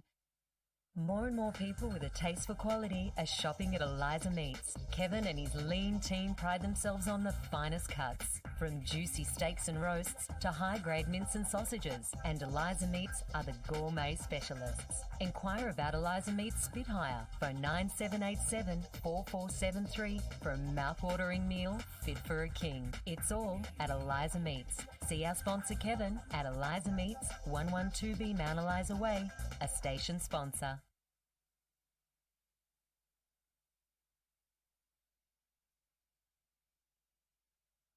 Jones Lapino Real Estate, located on Wilson's Road, are Mornington Peninsula's boutique real estate professionals, offering premium service in sales, auctions, investment property management and holiday leasing across the Mornington Peninsula. Contact Jones Lapino for the very best in client experience on 5975 5593 or visit joneslapino.com.au, a station sponsor. Established in 1988, Progress Signs has been servicing the local community for 30 years. Located on the Mornington Peninsula, they are the #1 destination for all your signage needs, specialising in a variety of signage from vehicles to shop fronts, occasional and corporate events, short-term, long-term and everything in between. If it's signs you need, be it large or small, Progress Signs is the place to call. Available 24/7 at progress-signs.com.au or call the team on 5975 9188. Thinking signs? Think Progress Signs, a station sponsor. At SJS Accounting Strategies in Mornington, our mission is a simple one: to make running your business easier, to get money-related challenges out of the way so you can focus on growing your business. It doesn't matter which business sector you're from, our commitment to helping you grow will be exactly the same. Why? Because our team loves helping businesses achieve their goals. Contact SJS Accounting on 5975 0488 or visit www.sjsaccountingstrategies.com.au. A station sponsor. Dreaming of a cold beer poured straight from the tap? Tar Barrel Brewery and Distillery, located on Watt Road in Mornington, is open Wednesday to Sunday, offering craft beers and spirits produced on site, with local wines and cocktails also available. Come down and enjoy one of their famous wood-fired pizzas in the beer garden. A local taste experience. Tar Barrel Brewery and Distillery, the spirit of local. tarbarrel.com.au, a station sponsor. Need your property painted, but you don't want to just trust any painter with your asset? Give Wow Factor Painting Solutions a call. We're based on the Mornington Peninsula and specialise in high-quality painting solutions. We are proud members of the Master Painters Victoria and the Dulux Accredited Program. For a free quotation, visit wowfactorps.com.au or call 0475 448 285. Wow Factor Painting Solutions, a station sponsor. For this year's mayoral event, Anthony Marsh is kayaking for 4 days around both of our bays to raise money for the SES and Australian Volunteer Coast Guard.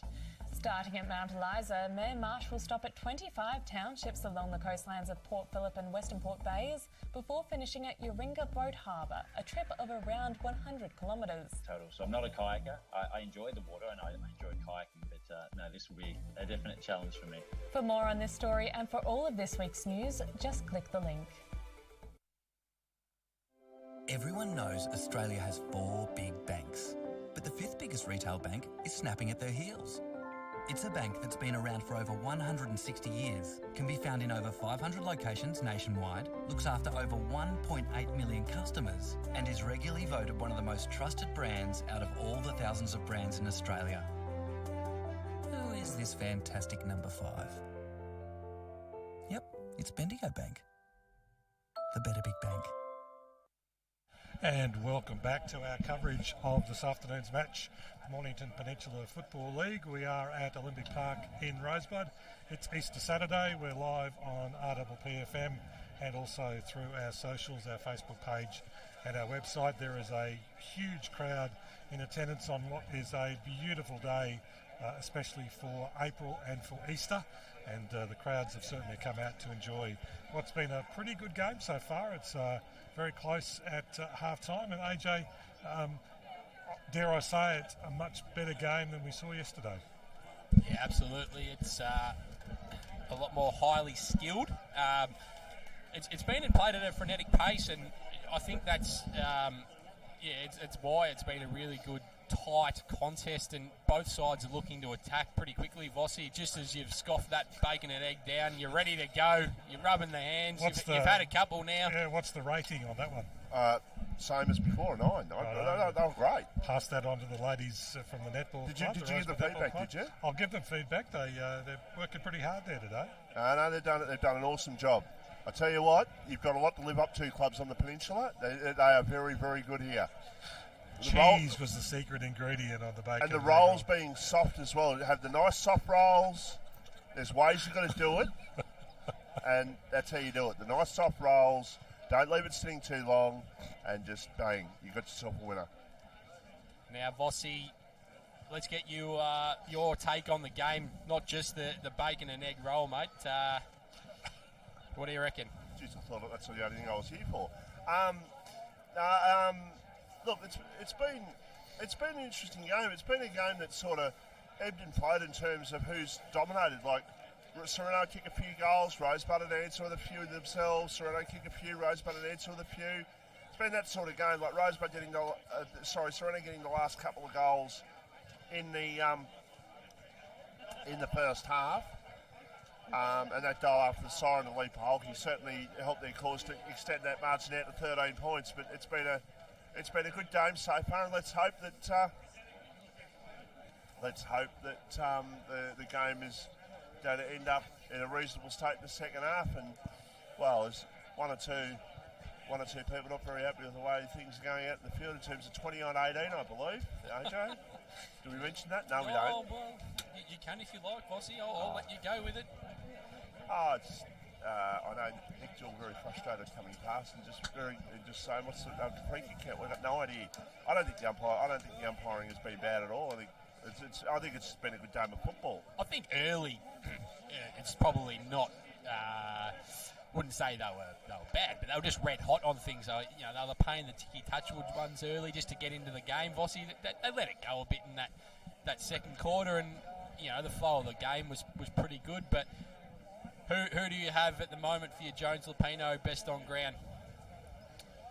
I would probably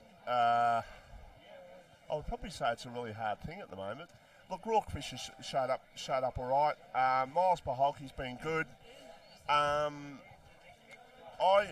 To be honest, I don't think there's really been necessarily a standout. I think it's more of a bit of an even spread for Sorrento. I don't think there's been necessarily that one or two players that have actually dominated for them. What about yourself? Yeah, I think it's a really hard decision as well. I think McKenna's been good for Rosebud. I also think Liam Tidd's been amongst it. He's had a great start to the game. Obviously, I think both midfields are more in and under type, so it's really hard to see that outside, run and from the mid. So you see it when Sorrento are able to get on their bike, and it's been through the players of Fraser, Miles Paholke. He went forward in that second quarter. Also Marcus Gardner, and they link up so well on the wing, and they're able to play through Shannon Gladman at half forward. But then, as we mentioned, there's the three forwards that have all hit the scoreboard, and look, I'm with you, Vossi. I can't pick a Jones Lupino real estate best on ground at the moment.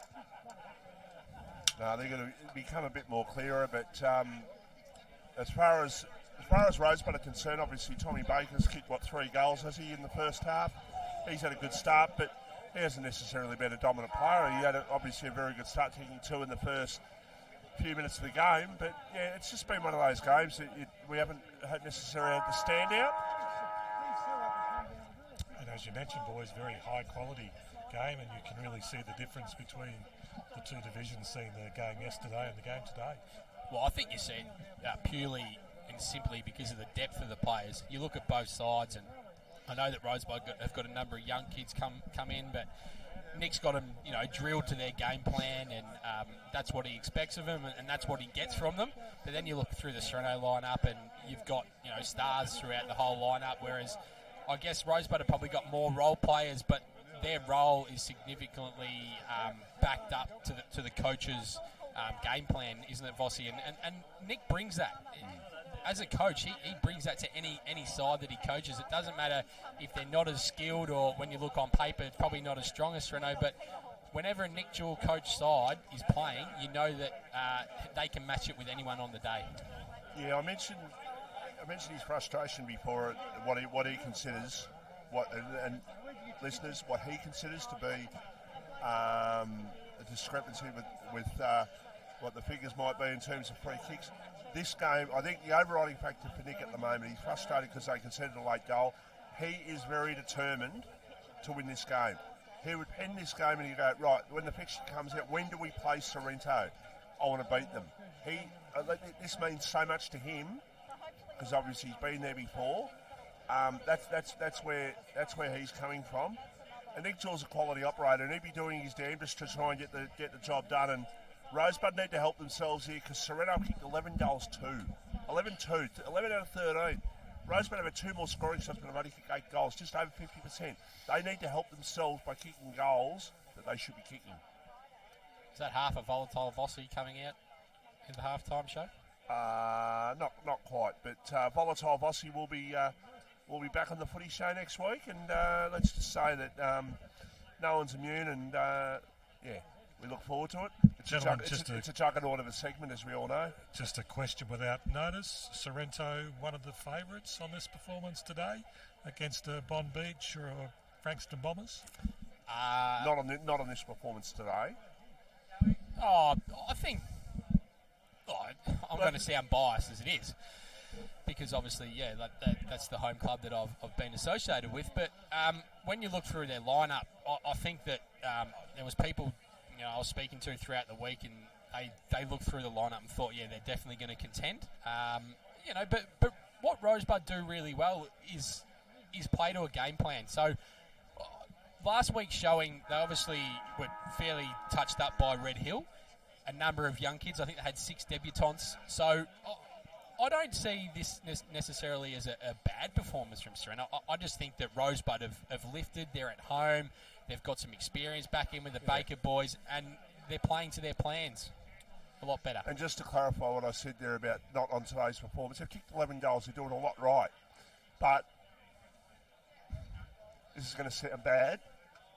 Frankston, more expectation on them than what there is on Rosebud. I think the round 1 win against Frankston was a fantastic win. They kicked 20 goals, and they may kick 20 goals again. They may, in fact, go a little bit higher if the game's played at a similar pace to what we saw in the first half.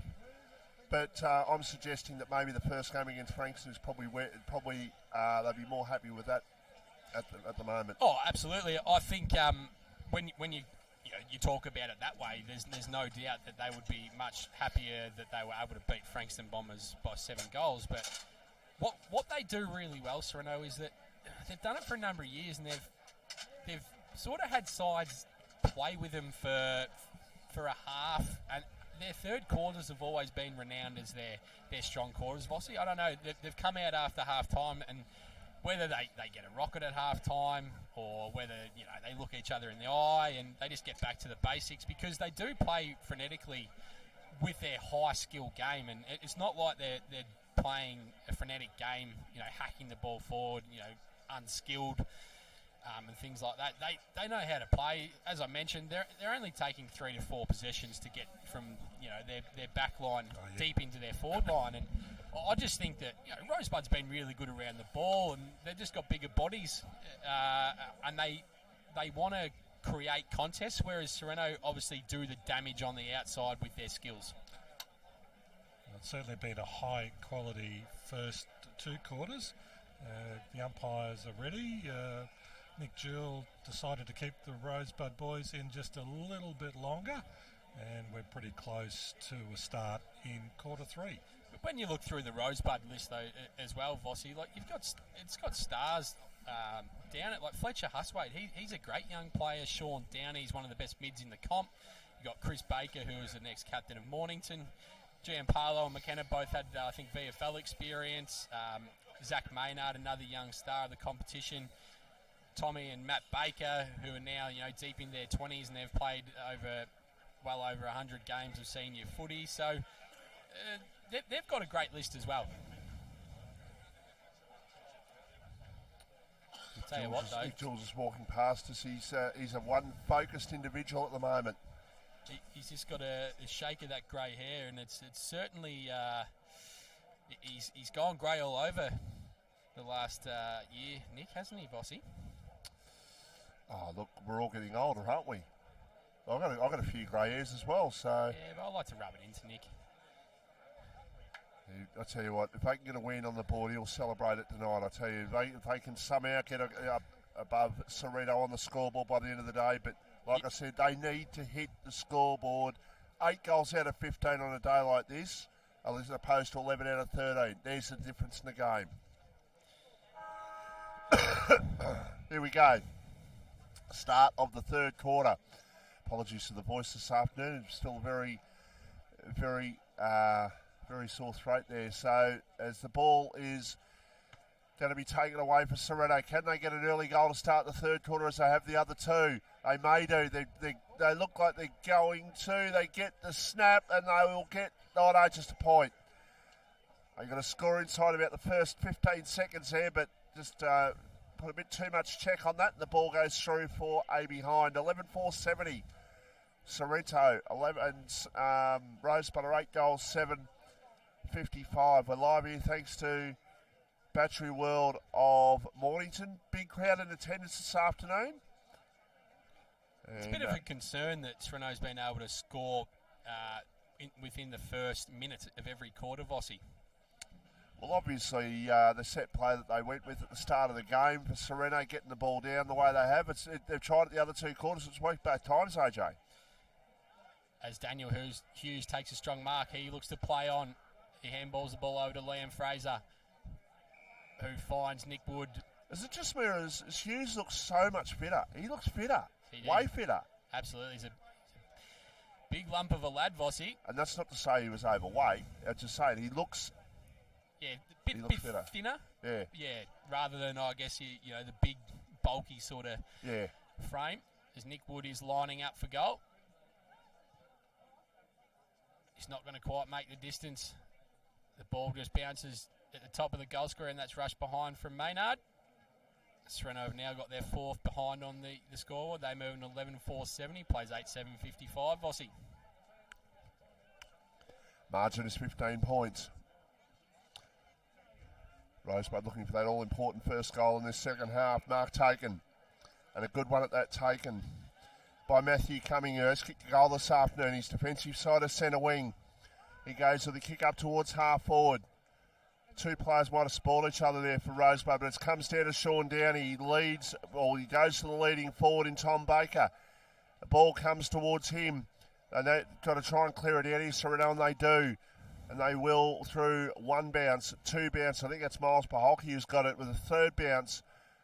And now a long kick towards centre half forward. Is that a mark? Yeah, oh, yes, it is. And I think that's Daniel Hughes down there who's got the ball. Once again, their transition, from defensive 50 Vossi was just too good for the Rosebud defence and their midfield as well. They weren't able to get back and create a bit of a turnover. So there was a real opportunity there. Downey needed to hit up Tom Baker, who didn't do it. Now all of a sudden a 2-goal turnaround is going to potentially take place here. So Hughes it is for the Sorrento side. He goes back. He has the shot. He misses. They've wasted 3 opportunities to start this third quarter of Sorrento. They're 11-5-72. Rosebud are 8-7-55. And we've played 3.5 minutes in the third quarter, and they could be right out here, AJ. They certainly could, Vossi. It's an ominous sign that they've been able to go inside 50 this easily, and we've only played 3 minutes in the third quarter. And the fact that the ball keeps coming back. They've given away a free kick here, Rosebud. Rowan's plucked a free kick out, and I think that means that'll go to Curtis Bywater straight directly in front. And that's it's a horrible mistake from Liam McKenna. You can't be gifting this Sorrento side an easy chance on goal, Michael Voss. Well, I think Nick Jewell won't be happy that they've given away that free kick, and now this to really give them the start that they deserve here. Sorrento, they need to score a goal. They've scored that goal. They're out by 4 goals plus, or 22 points actually. Still 4 goals. It's a big lead. 12-5-77 plays 8-7-55, and the ball keeps going in, but it keeps coming back out, and then it goes straight back in again. Yeah, they've really set up their wall across that wing superbly in the third quarter, Vossi, and I think that their big game players have stood up in the first 4 minutes, and for them, they've already had 4 or 5 shots on goal in this third quarter, and that is an ominous sign. The lead's gone out to 22 points. Rowan's just called another free kick here, so he's getting himself into the action.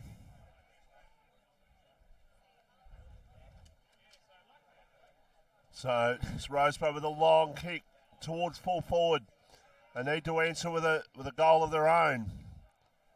Free kick, I think, out of all that, and it is. It's going to go here to the Sorrento side. Nathan Ryan it was, who went out towards the right back pocket. The mark has been taken there for Sorrento. Getting their hands on the ball aplenty in this third quarter. They're the ones that frustrate, I think, the coaches a lot, Michael Voss, is that the ones where you actually don't know what the free kick's for and how they're being given away. The ones that potentially frustrate you, the ones that Tom Hawkins that got against Harris Andrews last week, that frustrates you because that was an obvious free kick. Absolutely. Sorrento out, and they look for Lee Paholke out in the lead, and that finds his chest, and he'll line up for goal. Rourke Fisher just drifting forward into the hole. He's got no opponent. And dare I say it once again, Vossi, this start to the third quarter has been hot from the Sharks. Yeah, they've just got to make sure they take opportunities. They've kicked 1 goal 3-0 in this quarter. They potentially could be 4 straight. Just make the most of your opportunities. There is a shot that goes straight across the face of goal. Is that a mark to Hughes? No, it's off the hands of the pack and through for a behind. So 12-6-78 plays 8-7-55. The margin is 23 points. Live here at the Olympic Oval in Rosebud. Dare I say it, Vossi, but Rosebud needing the next goal. Pretty captain obvious statement here. And they're hanging on at the moment. Just. So they bring the ball out towards the broadcast side. Going up, coming, and also Crode. Crode too good on that occasion, too strong. Beat his opponent comfortably, so I nearly called him Trent Crode. Actually, Johnny Crode with the ball. He will go inside, attacking 50 once again. Going up, no mark taken, ball on the ground. And there's an opportunity, and there is a goal, and that was, I think, was that Shannon Gladman? Yep, it was. It was. A hand pass to the top of the goal square where he was hovering. He's put through a goal, and the margin's out to 5 goals, and this game could potentially slip away from Rosebud in a heartbeat. Well, listening to the crowd next to us, Vossi, who are predominantly Rosebud supporters, I think the sigh or the bit of the groan when they saw that, how easy that was from Sorrento, tells a bit of a sign that I think they know that they've battled really hard for the first 2 quarters and probably spent a fair few petrol tickets, Vossi, especially how expensive the petrol's been lately. But it looks like the Sorrento's class has stood out early in the third quarter with 8 minutes gone. Just blame the Ukrainian crisis for the petrol prices. Just blame it on that. Like everything else being blamed on the Ukrainian crisis, why prices are going up on things, AJ. Don't get me started. It's Rosebud look to go into attack. It's intercepted by the Sorrento captain in James Hallahan. He's going to drive the ball long. He's got Marcus Gardner all alone out here at centre-half forward. He's got players streaming for him. Curtis Bywater out in front. He drops the mark. There's a tackle that is holding the ball. Sorrento will have another opportunity to go deep into attack. It's a great tackle from Mitch Parker. New to the club, he's a tackling machine, and that shows right there, Michael Voss. They're hungry in this third quarter. They want to really try and put the nail in here because they've had opportunity after opportunity. They've scored a couple of goals. Margin was 13 points. It's now 29. Opportunity to make it 35 potentially. No, that's, in fact, that might be out the full it is. So it's still 29 points, but they're looking a lot better. Just quickly, guys, the score in the AFL. Time on in the third quarter. St Kilda 9-8-62. Gold Coast Suns 7-4-46. I think the real concern for Rosebud is the start of both Johnny Crode and Dan Hughes with their extra height and their running ability. They've both taken a couple of contested marks early. If they can all get firing along with Nick Corp, Bywater and Paholke, they're every chance to put a massive score on the board. That's a great mark from Matty Baker. So he marks it just on the defensive side of the wing. Stone Cats up by 52 points. 2 words. They're going fine at the moment. That'll be a sling free kick against Nathan Ryan. We've got the toe punch shield in a few weeks' time. We certainly do. You'll be in your element down at Sorrento that day. As Pornoff drive, that's deep into attack for Rosebud. Player there in Nathan Ryan able to bring the ball out looking for Dobrowolski, but that's out of bounds, and then we'll get another throw in.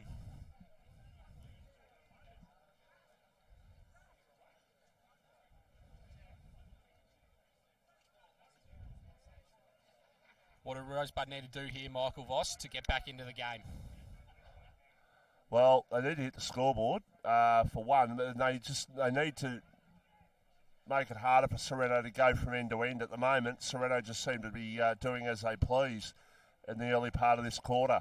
And it's going to be out of bounds in the full, so an opportunity for them to load up. That's all right. Looks like they've isolated Stephen coming down there at full forward with Luke Brigden, who's conceded a few free kicks today. James Hallahan's going to bring that out. He's found Nick Wood just at the 50-metre mark of their defensive side for Sorrento. He's going to look to switch the play. He goes out looking for James Brigden. The ball's out in front. He'll try and use his pace. He burns off McNair. He gets around him pretty easily. He's looking for the King Bywater out there on the wing. He picks it up, handballs it off. Little one step there. Sorrento able to drive it long, and they've found Miles Paholke on the 50-metre mark. Got Marcus Gardner standing out here all by himself. Paholke goes around his opponent. He drives it long. Nick Corp over the back. They've got Curtis Bywater standing there all alone in the goal square. Another easy goal to the Sharks. Fossey. He is going to score not an easier goal in his life. I think Curtis Bywater could kick a lot of goals this year with the way that Sorrento bring the ball into attack. And something going on behind the ball here. Sorrento getting to get another shot here.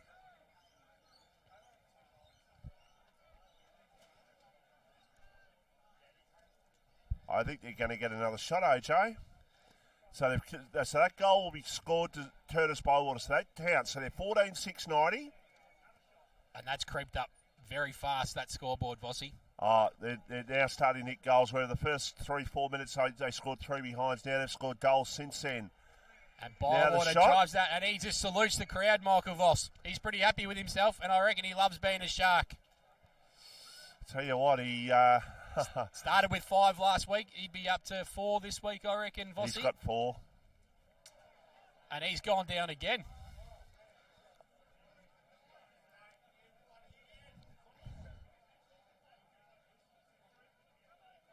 Looks like Rosebud's just starting to become a little bit undisciplined, Vossi. They need to really get this game under control. They're throwing Tom Baker into ruck, which is a good move. Well, he can't get the ball down there in the full forward line, so he may as well. Absolutely. As the ball's just going through the centre circle there. Nick Wood on the outside. He uses his left. Looking for that man in Bywater again. He's hot at the moment. Go at top. You may as well. You're not that far, but you're far enough in front that you can potentially do it, and you might even get away with it. There's a kick towards the top of the goal square. And the umpire has said, I'm going to ball up. Came off the hands of the pack. Who's the biggest showman in the Sorrento side? Is it Lee Paholke or is it Curtis Bywater? Well, it's pretty hard to they both love the spotlight, don't absolutely. they? And there's nothing wrong with that. No. There's nothing wrong with that at all. Oh, you want some characters. You don't want everyone to be pretty robots. Dull and boring. Yeah, you don't want to be robotish, that's for sure. So Sorrento have moved on to 15-7-97 to 8-7-55 on the Premier Traditional Home scoreboard here.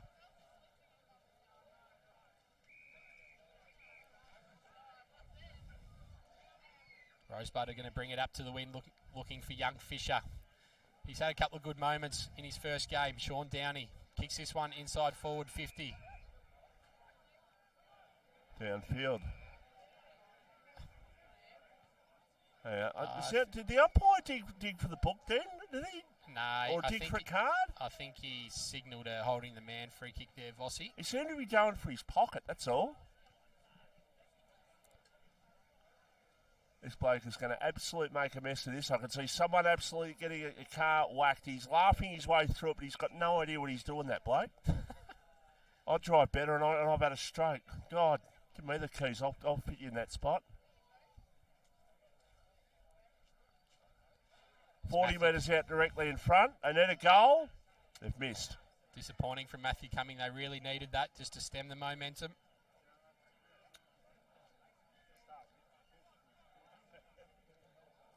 It's gone out to a 7-goal lead pretty quickly, Vossi. In the blink of an eye, Hallahan brings the ball back in. He finds Luke Brigden in the back pocket. He's looking inside.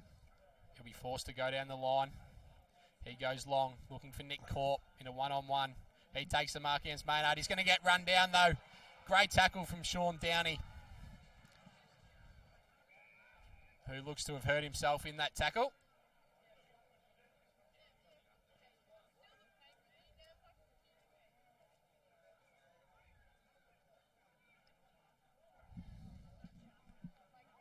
Downey's up to take his free kick. He looks inside. He goes to David Cohn there in the middle.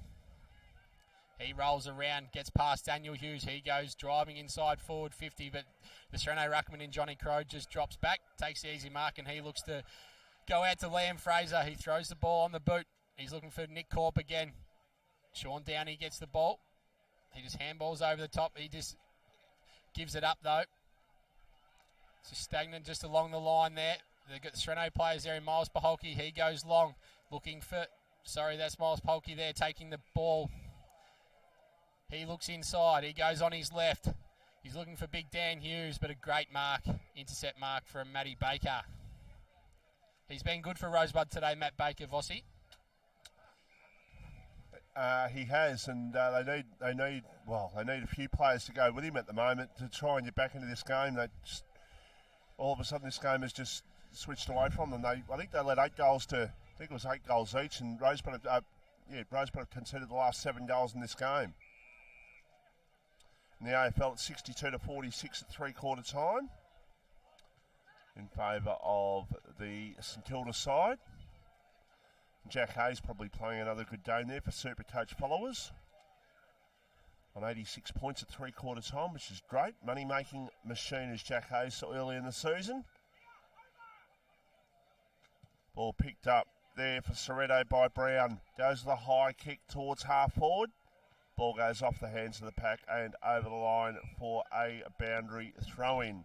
Lee Paholke's just limped off there, Vossi. Well, he doesn't need to... He can just sit there and coach on the sidelines. They're well in control of this game, and if he's got a little niggle, get it right. Absolutely. So 2 ruckmen are going to do battle again. Not too far from the Sorrento forward 50. The umpire's picked out a free kick to Johnny Crode for over the shoulder. He's just going to wheel round on his left. He goes to the top of the square, looking for Daniel Hughes. It's a fantastic kick, Michael Voss. It really is, and the places at Sorrento are actually having shots at goal, like they kick it from sort of half forward, sort of outside the square area, and they just centre it. And now Daniel Hughes has got a shot directly in front of goal. Admittedly, he's got to cover a bit of distance to do it, but the percentage play is the key for them at the moment. They're really trying to get the team involved.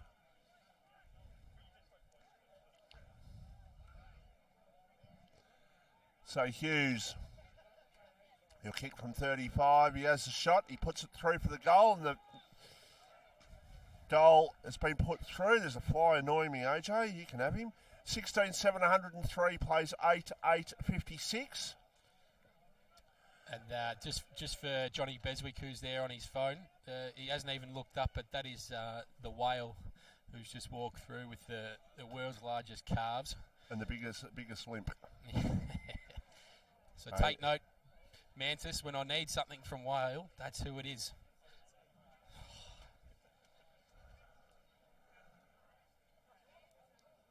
Tell you what, he's been Rosebud Football Club, hasn't he, over a lot of years? We coached Sorrento reserves when I was down there. Did he really? Yep. I didn't know that.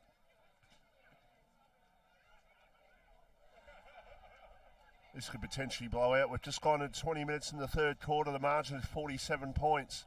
I said at half-time, not on this performance, well, I'll tell you what, they've probably heard that comment, and they're going, well, we'll show you, Vossi. I'm going to put the foot down in this third quarter. And is this going to be impressive enough for us? But Sorrento are going to register their second win for the season and have a good start on the season. There's a free kick, and it's in the back, and it'll go here for Sorrento, and they will clear from full back.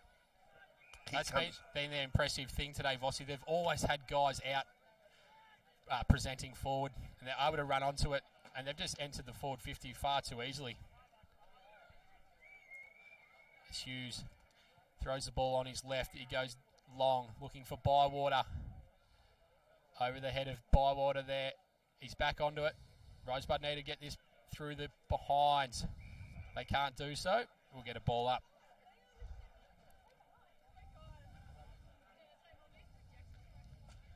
It's a bit disappointing for Nick in his perspective in this third quarter, Vossi. Yeah, and the fact that this will, without trying to put too much attention on Nick, this will hurt him. This will hurt him big time. Well, Lee and him are both really good mates, and they talk regularly, so it'll probably give him that bit more of a sting against Pulse this time around. But Sorrento have just picked off their disposals so easily, and their ball movement inside forward 50 has just been far superior. As we see them go inside forward 50 again. Rosebud are able to clear. Sorrento have picked that up. Hallahan just gives it off to Johnny Crode. Big lumbering ruckman tries to run down. He gets the ball smothered on his left peg, and we'll get another throw in, Vossi. Yes.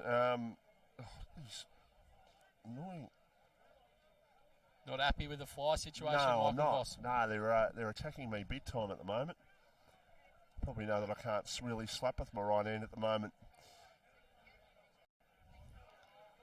It's a quick kick by coming down the line towards centre wing. Looking there for Baker. The ball is knocked away from him.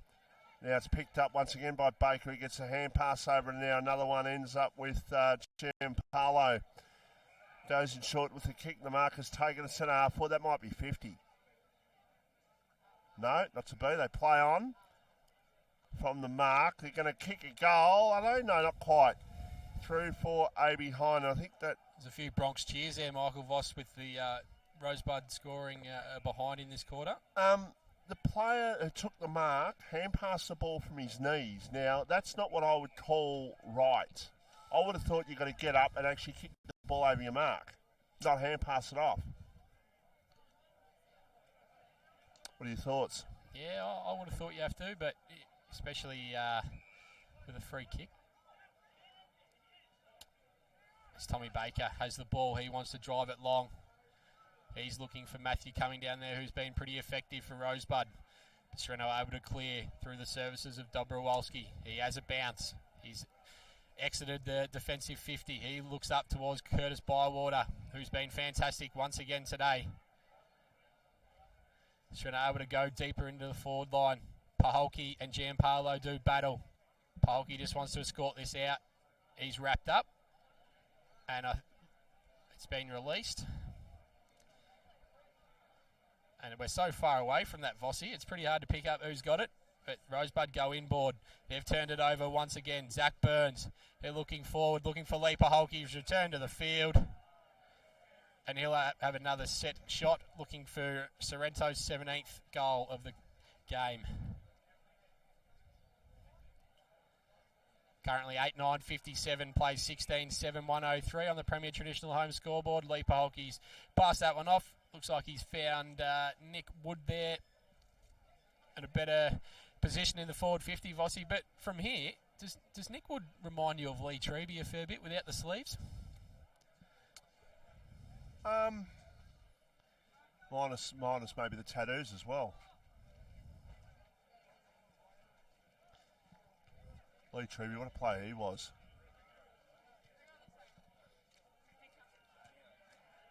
So did have a few of them. There's a kick at goal. There is a goal. So they've scored 9 without reply in this third quarter. And this has been a performance of power in this quarter, AJ. Well, obviously the direct line into the Sorrento change rooms when they heard that they weren't too happy with Michael Voss's answer to say that he weren't too happy with the performance. It's got back to him, and they've come out and just said, Vossi, I'll tell you what, we're a pretty good side this year. Yeah, no, they look. I have no doubt, just by the fact that they've had their 2 wins, they're going to score 20 goals in both their first 2 wins. You'd have to suspect. They've got 3 goals to score in the last quarter and a bit. There's another one coming up. A shot at just missed. 17-8-110 plays 8-9-57. So they've got 3 more goals to get to 20, and that'll be 20 goals each to start the first 2 games, and that is great going. You're going to be pretty happy if you're kicking 20 goals most games, Michael Voss. 100%. So we can see 17-8-110 plays 8-9-57 on the Premier Traditional Home scoreboard. We've played 26 and change in the third quarter down here to Olympic Park. And the ball has gone over the boundary line. It looks like no one's touched that, and the Sorrento are going to be able to drive this one deep inside their forward 50 once again. Ben Brown goes towards the top of the square. Who's going to take the mark? Who's there for the crumb? Nick Corpse tracking back first. He gets the handball out to Lee Paholke, who kicks it over his head. That's play on. And the umpire's picked out a free kick here for over the shoulder. St Kilda up by 28 points in the AFL.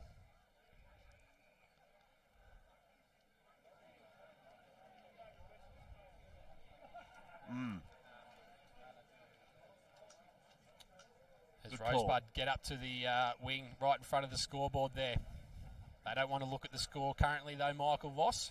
They need to get a goal in this quarter. Just get a little bit of momentum, heading into the last quarter. They need a couple of goals.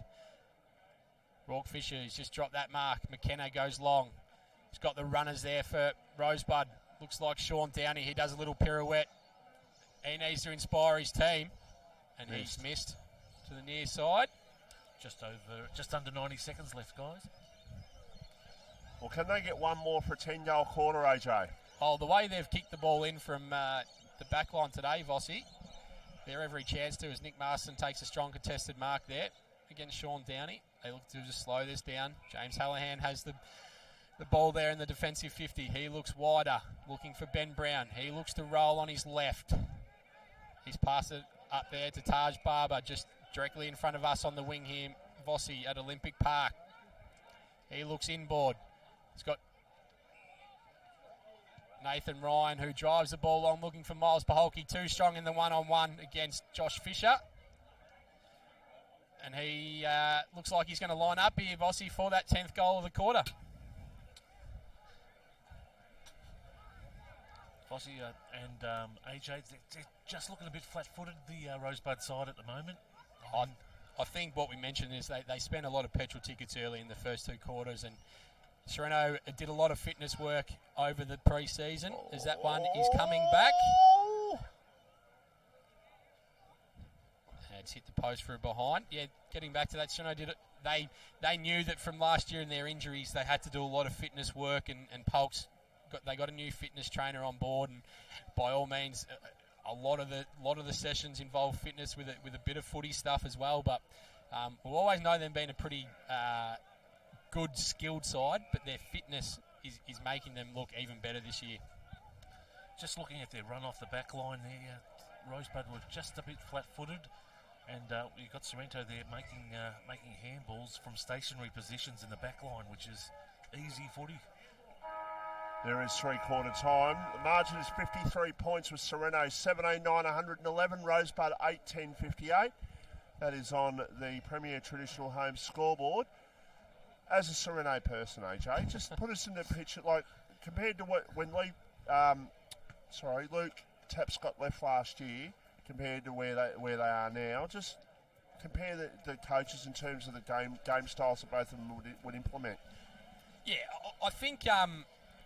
So I think the frustrating thing with Tappy was that he couldn't get himself on the park himself. So he was always, battling niggles. Yeah. And that was hard. And, he was always down with his body that was letting him down. So that sort of transformed into the way they played. And back when he was at Melbourne too, when the time he had at Melbourne, he was the same. He had a few or hamstring injuries. Yeah, and stuff like that. he's got a bad back, which has flowed down into his hamstrings. And the way that Lee's so positive, he doesn't mind if he's more of an attacking coach. He wants them to kick 20 goals, and that's what he said.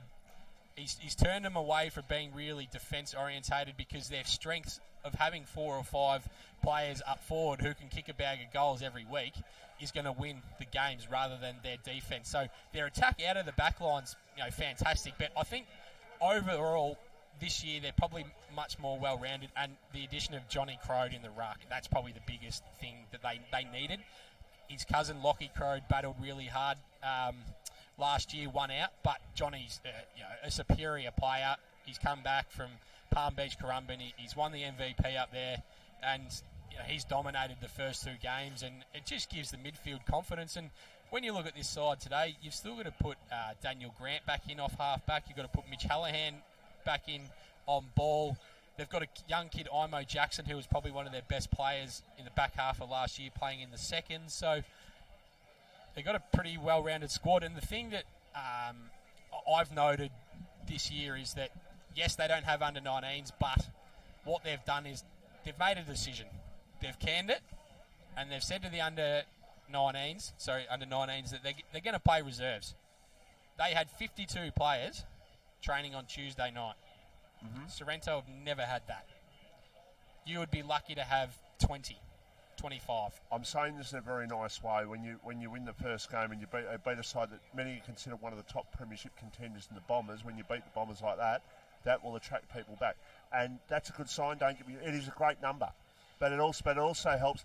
Winning breeds numbers down. It doesn't matter what club it is. Oh, absolutely, Vossi. But the word is, like last year, you could get a game in the seconds by sort of not rocking up. They needed numbers. But now with those players who were playing under 19s, just as Michael Voss's lips he just is salivating. He's licking those lips. He is Mr. Whippy. I'm waiting for the president to go out. I reckon the president's done a phone order. I'm already out there. Nah. But yeah, just getting back to it though, that I get what you're saying. Winning form, creates a great culture, but the way that they've embraced the under-19s, because they could say, all right, guys, go and play elsewhere on a season permit. A few of them have, but the majority of them who have stuck around are playing seconds. They're going to play, in a pretty good second side this year, but a lot of those guys have actually are playing in the first. Like Taj Barber, Charlie Stokes. They had another young kid, Matt Doherty, that played a lot of the games last year. So that's where they're going to get better. And I guess the reserves have gone away from attracting the older guys back to fill numbers to now just saying, right, you're under 19 still, but we want you to play against senior bodies. And there's a couple of handy players that missed out in the reserves as well, AJ. Yeah, they certainly did. I just mentioned Imo Jackson, young Lockie Crow was the number 1 ruck all last year. Paddy Hall's played a number of senior footy games last year. Who, like the guys, they've gone away from probably like your Trevor Madisons and Ben McCormack's having to play a role when they've had injuries. They've now just given games to the younger guys, and I think that's going to be, that's where their improvement's going to come from. Just before we get into the last quarter, Vossi, I know we've spoken about Sorrento, but we're going to head to a break, and I want your opinion about Rosebud, because it shouldn't just be me speaking about Sorrento, because I think everyone's going to get bored of that.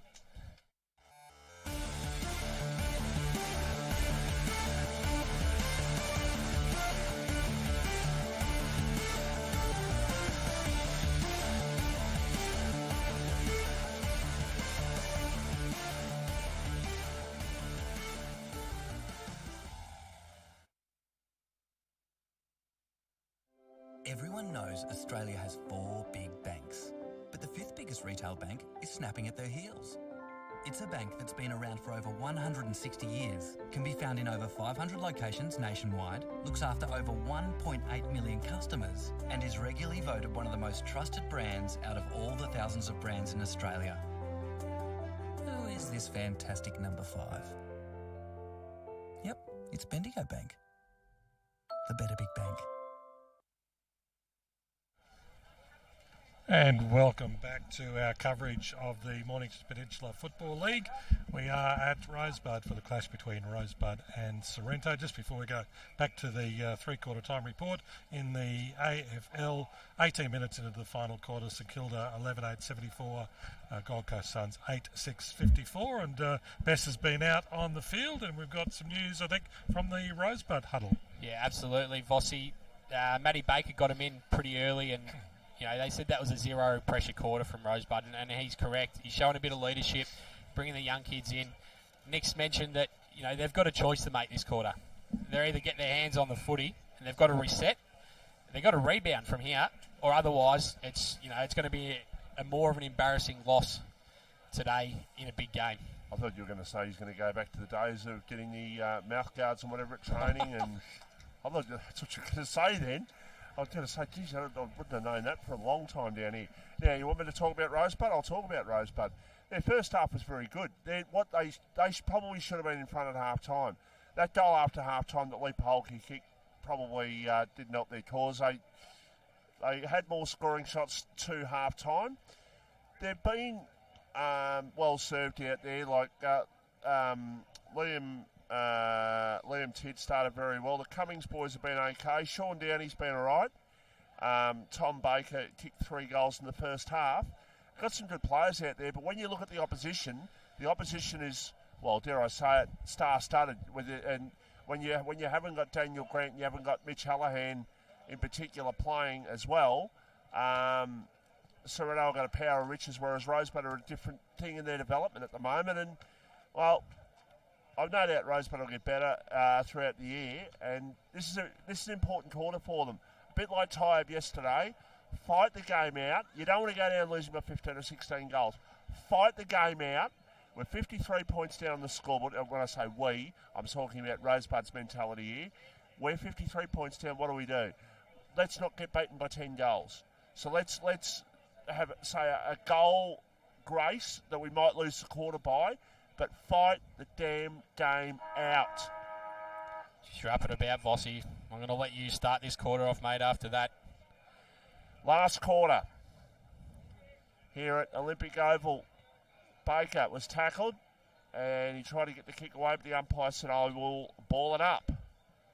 But I think it's pretty fair. I think it's a pretty fair guesstimation of where they're at. Yeah, I don't think you want to allow Sorrento to have another 9-goal quarter, which Daniel Hughes has just taken a mark inside 50.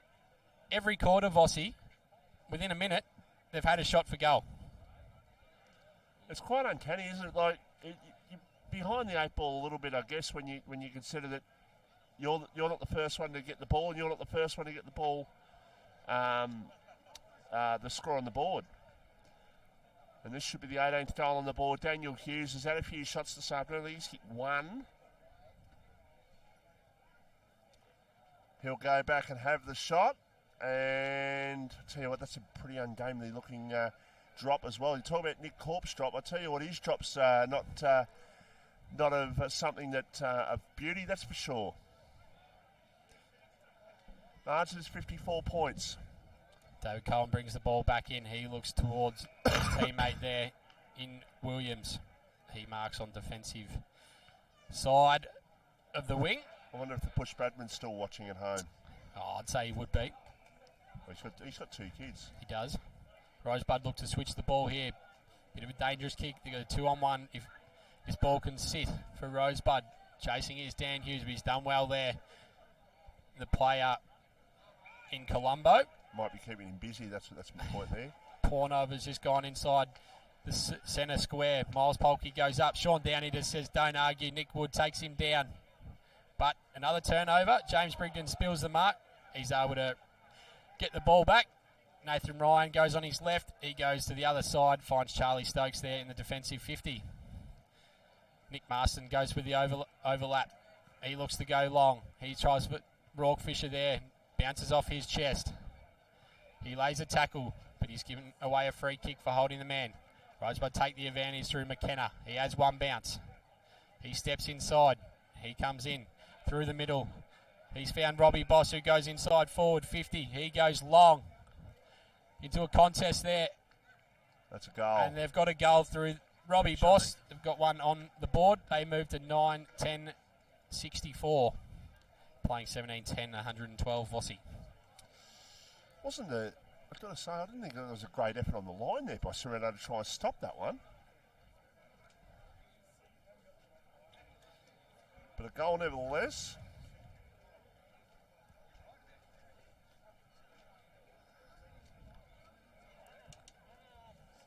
So we look to see someone who's done an ankle here for Sorrento Vossi, who's limping off. Could be Nick Wood.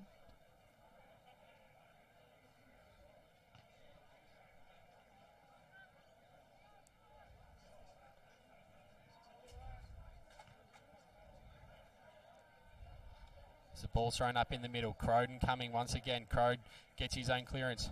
He tries the handball. He's dispossessed. Just bouncing around in the dirt there. Miles Polkey just picks the ball up. He's not going anywhere. Umpire will ball the ball up once again. He moves away from the cricket pitch. The two ruckmen do battle. Paholke and Downey just trying to get the clearance. Robbie Boss picks the ball up. His handball's intercepted by Zach Burns, who's going to win a free kick for over the shoulder. And he's got a 50-metre penalty there. They've been red hot on that today, Vossi, and Suss, the president, in the background. So this should be another easy goal for Sorrento coming up. Zach Burns looking to get on the board.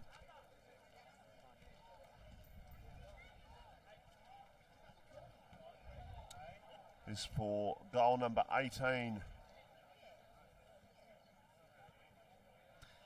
Straight through the middle. Zach Burns on the scoreboard. Sorrento moved to 18-10. 118, plays 9-10-64 on the Premier Traditional Home scoreboard. Starting to get a bit out of control now. What their spread of goals, and we touched earlier when we said they've got like 4 or 5 sort of forward options down there that can kick goals in the actual 50 itself. But when you look at it, like Gladman's hit the scoreboard, Fisher's hit the scoreboard, Burns, Paholke, the other Paholke, Curtis Bywater, Ben Brown, Dan Hughes, there's probably 9, and I've probably missed one as well. So they've got about 10 goal kickers, so their scoreboard options are aplenty. So the ball's just bouncing around in the middle.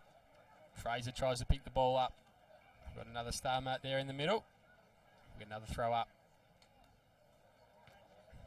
Umpire resets the 2 rucks. Croden coming have done a great job in the ruck for both sides. There's been a pretty even battle in there.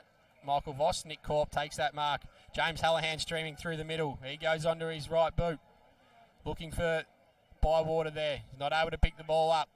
Miles Polkey tries to lay the tackle from behind. Rosebud are able to just calm down and get a clearance. No, they scrub the kick forward. Looking for Baker and Fraser.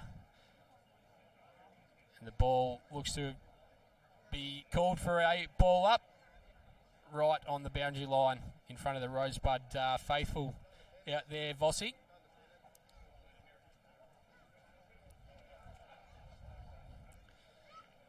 So the ball goes up.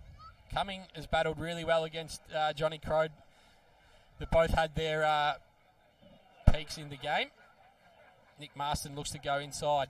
He finds James Brigden, who's pushed after he takes the mark. Probably should have been a free kick to the letter of the law. Nathan Ryan, he's got the ball. It's a bit of an awkward kick from Luke Brigden, but it works. Brown picks the ball up. James Hallahan streaming through. He's going to go from inside 50. He shanks the kick a little. But this is going to work, potentially. Johnny Crode on the line. Another goal, Sorrento. He took the ball and he was close to being over the line, and somehow he weaved past two Rosebud players to score a goal.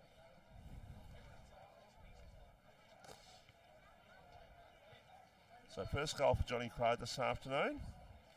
I think that Stephen Cumming's been great in the one-on-one ruck battles for Rosebud, but I just think Johnny Crode's been far superior around the ground, getting his hands on the ball and getting into really dangerous positions on the ground, Vossi. Yeah, look, I think James Hallahan would be very disappointed. He missed that. He was running at 35 metres out from goal. Should have drilled that one himself, but it was a terrible kick, unlike Haller's is what I'm trying to say. They've got 19 on the board. They scored 20 in the first game, and they're desperate to get that 20th goal. We've still got 20 minutes of football up their sleeve. And the umpire says I'm going to ball it up. But we got a latest score from Pines and YCW at all? To answer you, David, we'll get one for you. In the AFL, time on in the final quarter, St Kilda 13-8, 8-6, and the Gold Coast Suns 9-7, 61. And that game at Frankston YCW, 95 to 48 into the final quarter. The one thing that has been impressive from Sorrento, even though they've controlled the game, their tackling pressure around the ball's been right up there, Vossi. As Stokes through the middle, gives off to Brigden. He gets on his bike. He goes long, looking for Miles Paholke. He's in a one-out battle. He's not able to take the mark. Nick Corb's looking to run onto the ball. He picks the ball up in the one juke. He goes back to Miles Paholke. He looks for Rourke Fisher all alone, just inside the forward 50. He's looking to pass it off, but Lee Paholke's told him to have a set shot. Beautiful kick of the footy, and there's no reason why he can't kick this for their 20th goal. Michael Voss. Certainly not.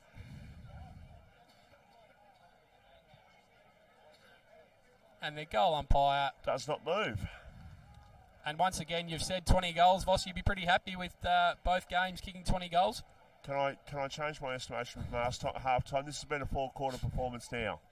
Well, Rosebud haven't scored a goal since half time. So I'll happily change that right now to say, yes, this has been impressive. You've certainly led me down the path to back up Sorrento a little bit today, Vossi, but I'm glad you've turned your decision a little bit, mate, because it's been a clinic in the second half, hasn't it? Well, it's been, 9 goals to... In fact, they kicked 9 goals to 1 in this second half. As they look to clear the ball again through Hughes. He gets his big frame in the way. He steps through. He kicks the ball forward, looking for that man in Fisher who just kicked the goal. He goes with a little chiseler to Paholke, who takes the mark overhead, and he'll line up for another one for the Sharks. Jeez, was there much pressure on that? Could the Rosebud back play done more than that? I think the hard thing, Suss, is that the way that Sorrento move the ball is so quick, so their defenders, they're quite young as well. They've got Matty Baker as their leader down there, but you look around, the others are quite young, and when you're under pressure from the forward forward of the ball streaming down, and the skills that the midfielders have got with their kicking ability, then it's pretty hard to stop. And Lee comes out on a hard lead, and he takes that above his hands, and he goes back and he slots the goal. As Mr. Whippy bids farewell to the crowd here at Rosebud, we missed out, boys. A few nice looking ice creams walking past our commentary position, but President let us down, didn't get the order in. I've got two out the back that I've just breathed in just quietly. It's a bit of tongue-in-cheek from Sus, but you can never disbelieve him when it comes to an ice cream. I know he's very partial to an ice cream. Very good for stroke victims, I've found out, is the ice cream. So We might have to stop on the way home, Michael.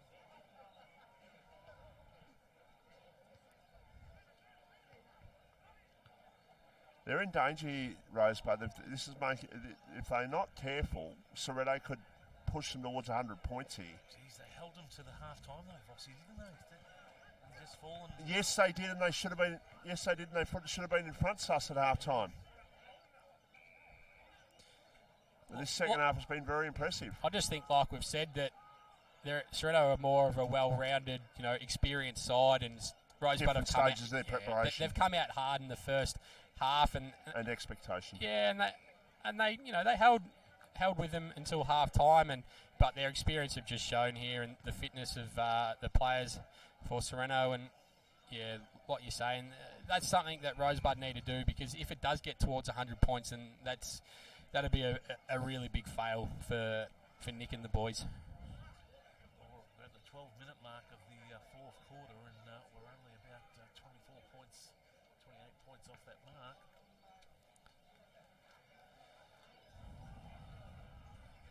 Staging there going on. Mr. Whitby's headed across the other side of the ground, it seems, but lucky Jeff Pegg's just standing in front of us that we can still see. He's got a couple of cold ones. Jeff Pegg wouldn't even know that we're standing here. Look at him, just wandering around.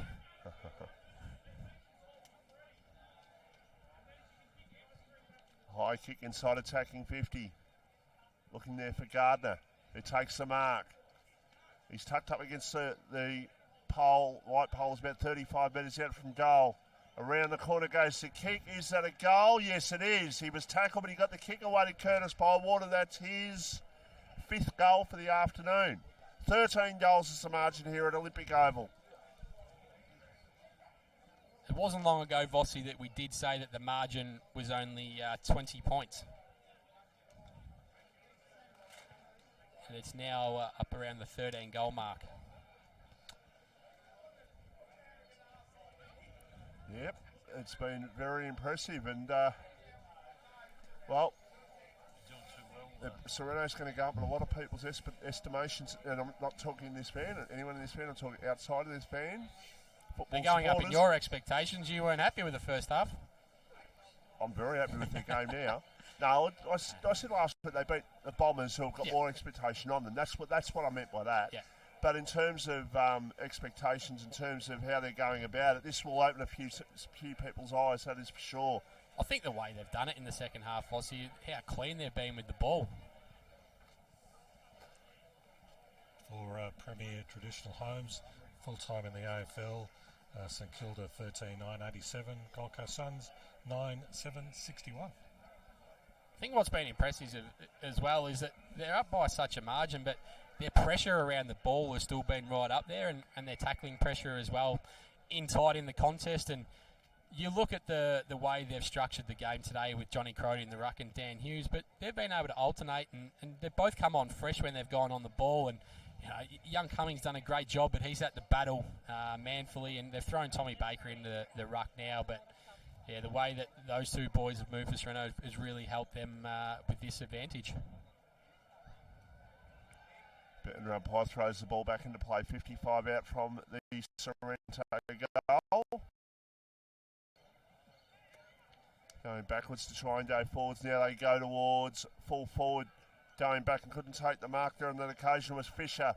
Ball on the ground. Ball at the top of the goal square, probably 15 metres out from the Sorrento goal, and the umpire says, I'm going to ball it up.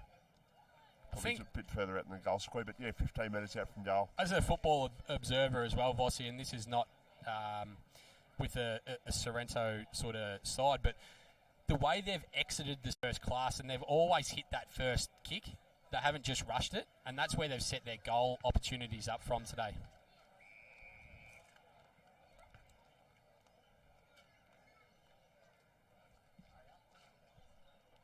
Very, very impressive the way they've gone about it in the second half. Lee obviously had a chat to them at half time and sort of said, well, come on boys, we can be a little bit better than what we were in the first half at times. Kicked 11 goals, but He's got them playing in a fantastic manner to start the season, that is for sure. It's not often you see Lee Paholke out of the forward 50, and that's why he couldn't get a hand on it. He doesn't know what to do up there, Vossi. When Luke left last year, did he leave in good terms?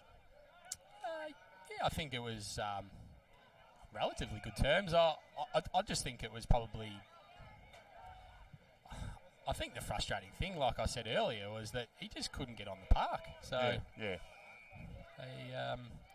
So what I'm saying is, if his side had a week off and he came down at a couple of beers, he'd be welcome back, no problems. Absolutely. Yeah, absolutely.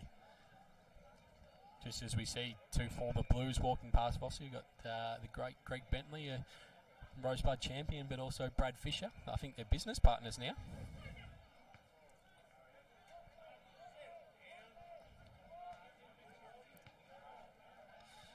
Young Jared Williams, he's battled pretty well today, Vossi. He's picked up a few touches along the way. He looks to switch the ball. He's found Dempster there.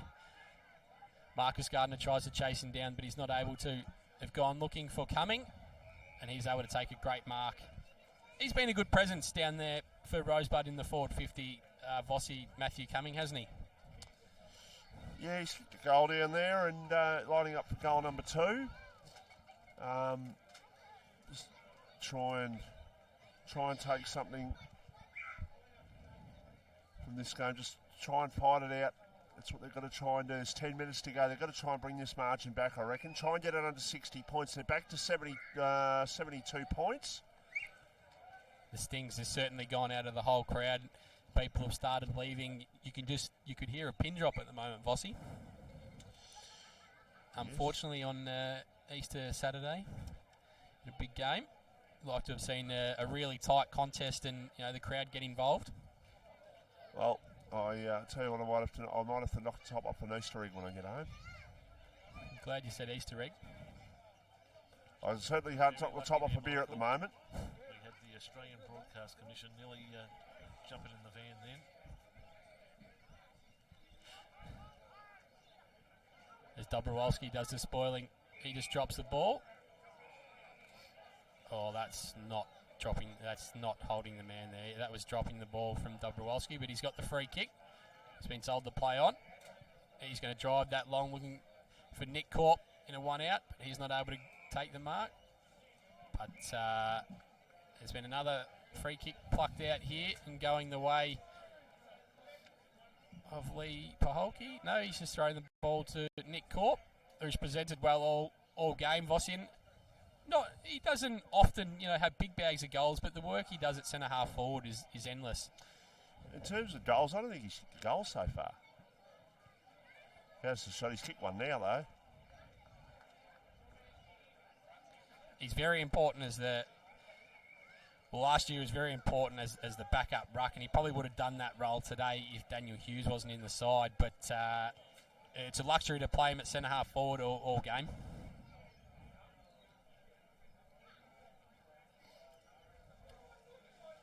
$23.10, 148 plays 10-10-70. 19.5 minutes in the last quarter. We've got a decision to make, Vossi. Jones Lapino best on ground.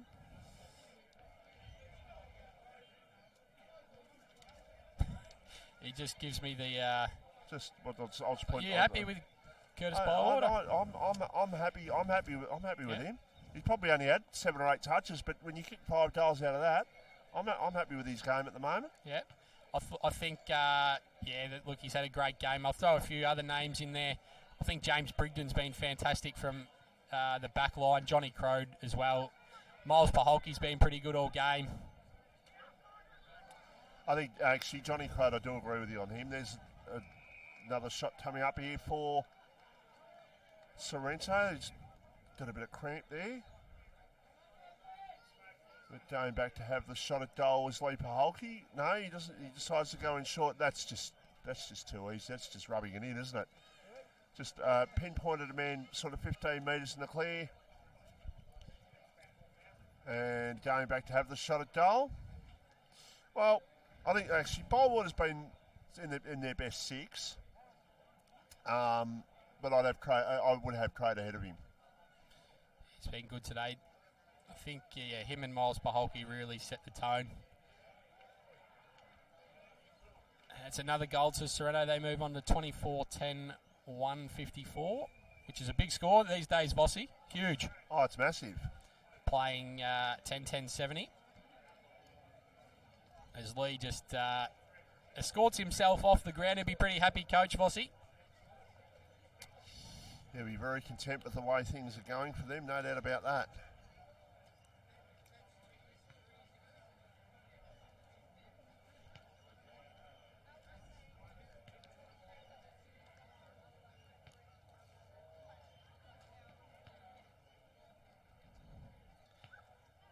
As Hughes is into the ruck now for Sorrento. Barber's in the middle, getting plenty of game time against a big-bodied midfielder in McKenna who drives this long for Rosebud.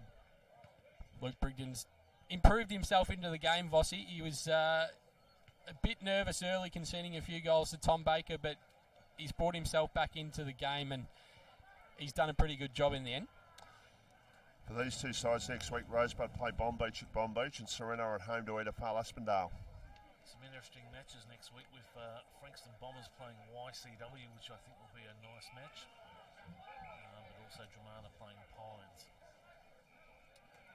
And of course, we'll be on Monday at Mount Eliza versus Red Hill for the Anzac Day clash. Are we doing a game Saturday, Sus? We'll do a radio only, and that'll be Crib Point. So we'll be down there. It'd be great to go down to Crib Point.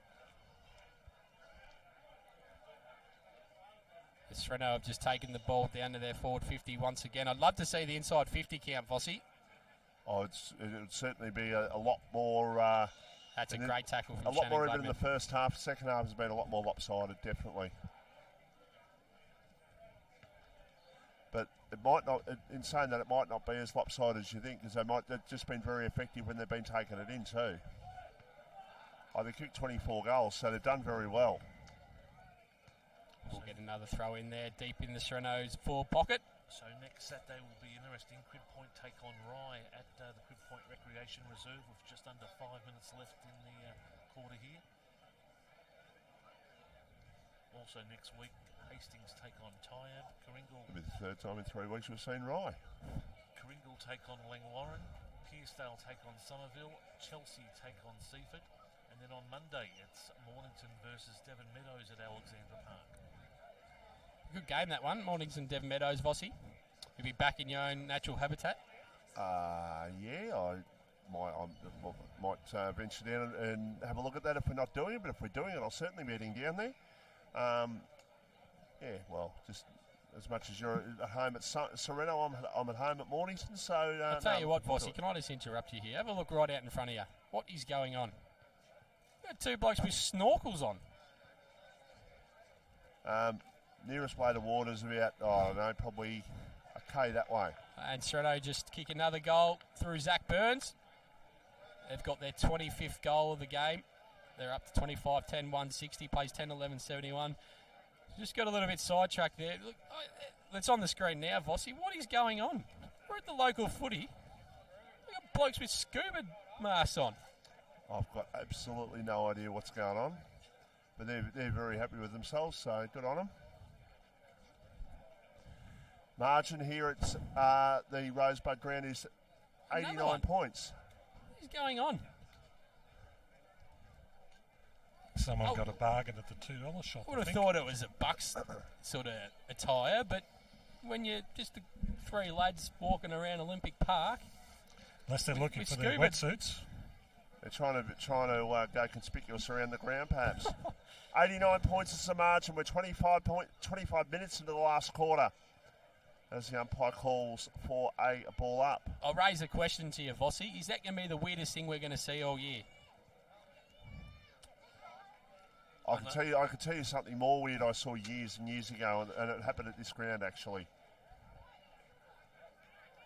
Do you want me to tell you? I'll tell you off air. Okay. I thought it might have been a bacon and egg roll without bacon. Is it No, definitely. I'll tell you off air that one. That would have gone faster back at the canteen than it come off the grill. As Rosebud go into their 450, looking for another goal. 10-11-71 plays 25-10, 160 on the Premier Traditional Home scoreboard. We're going to go with Curtis Bywater for the Jones Lapino best on ground. Vossi? Are we really? Okay. Oh, you were happy with that? I was happy with that, but you're making the decision here. Oh, I gave it last week, so I want you to do it today. Actually, can we say Johnny Craig? Now, last week I wanted a ruckman, and you went for the midfield, and now you're going to go forward, but you want the ruckman this week. Johnny Craig's been very good. Look, you've announced Curtis Bywater. I think Bywater's been really good. Let's go with Curtis Bywater. Perfect, Bossy. The fact that you've announced him is going to make it hard to sort of turn around and say, no, you can't have it. No, he's having it. I think the 5 he's kicked today, he's been sensational, and the way he's led up at the ball has been fantastic, and it's a feather in the cap of Sorrento's recruiting. Yeah, no, they don't want to spend too long. The wilderness is probably not the right thing, but obviously they had an ordinary year last year. They just want to get themselves right up there. They want to make the biggest fist of Division 1 as they can.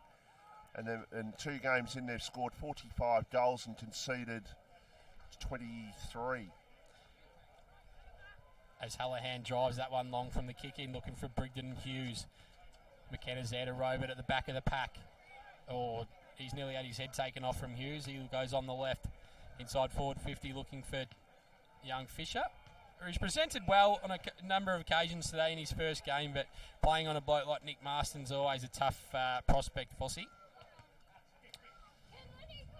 Lot to say, folks, with Nick Wood 1 week and now Curtis Bywater best on ground, so it's really putting in for Sorrento here.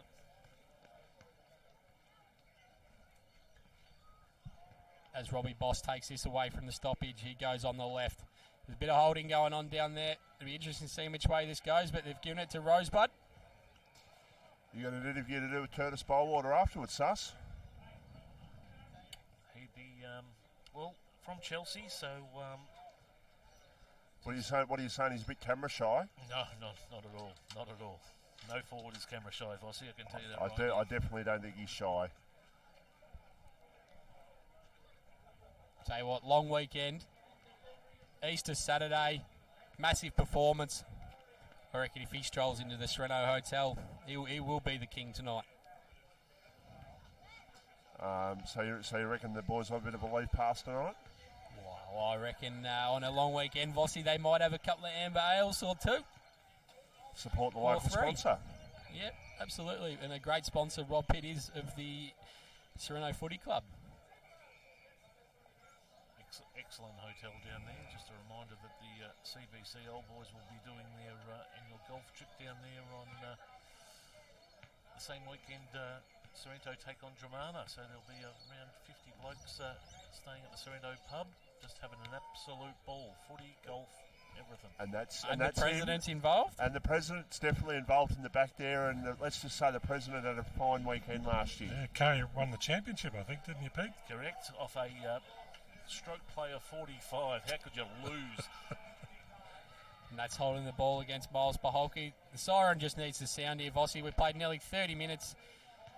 Not much to gain from this. About 90 seconds left, guys. The ball's just escorted out.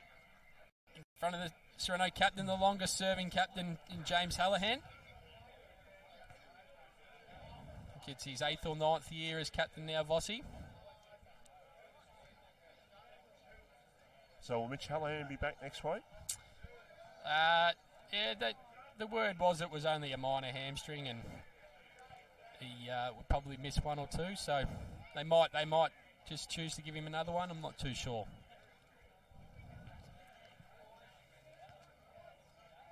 That's spoiled away at the back there. They desperately, they've shown today they desperately need him. No, they won without him, so they're going along fine. So if he needs another week off, make sure of it. Have another week off. It's a long season. I think the surprise is, Vossi, is that it's after half time that the goal difference. He can afford to rest up. They've got a nice match next week. So, but they have been incredible after half time, Sorrento. Oh, they certainly have, and they're 25-10-160. Playing Rosebud 11-13-79 on the Premier Traditional Home scoreboard. And you said you didn't want it to escalate out to near 100 points, Vossi, but put your hat on as a Rosebud person now, how disappointed would you be? Look, you'd be disappointed, but again, Sorrento's side is a lot different to where Rosebuds are. Rosebud obviously have got a different scale in terms of where their window of opportunity is. Like Sorrento are really going for it. Rosebud are on that sort of trying to work their way around to that opportunity. But yeah, no, it's just been a very good side, and it certainly showed me in the first two games that they're here to play this year and going to make a real fist of this 2022 season. It's the ball once again deep inside the forward 50. Shannon Gladman's just slung out there. The ball comes loose. Miles Paholke goes hard at the footy. Still in the last minute. We almost broke away there, but we're going to get another ball up.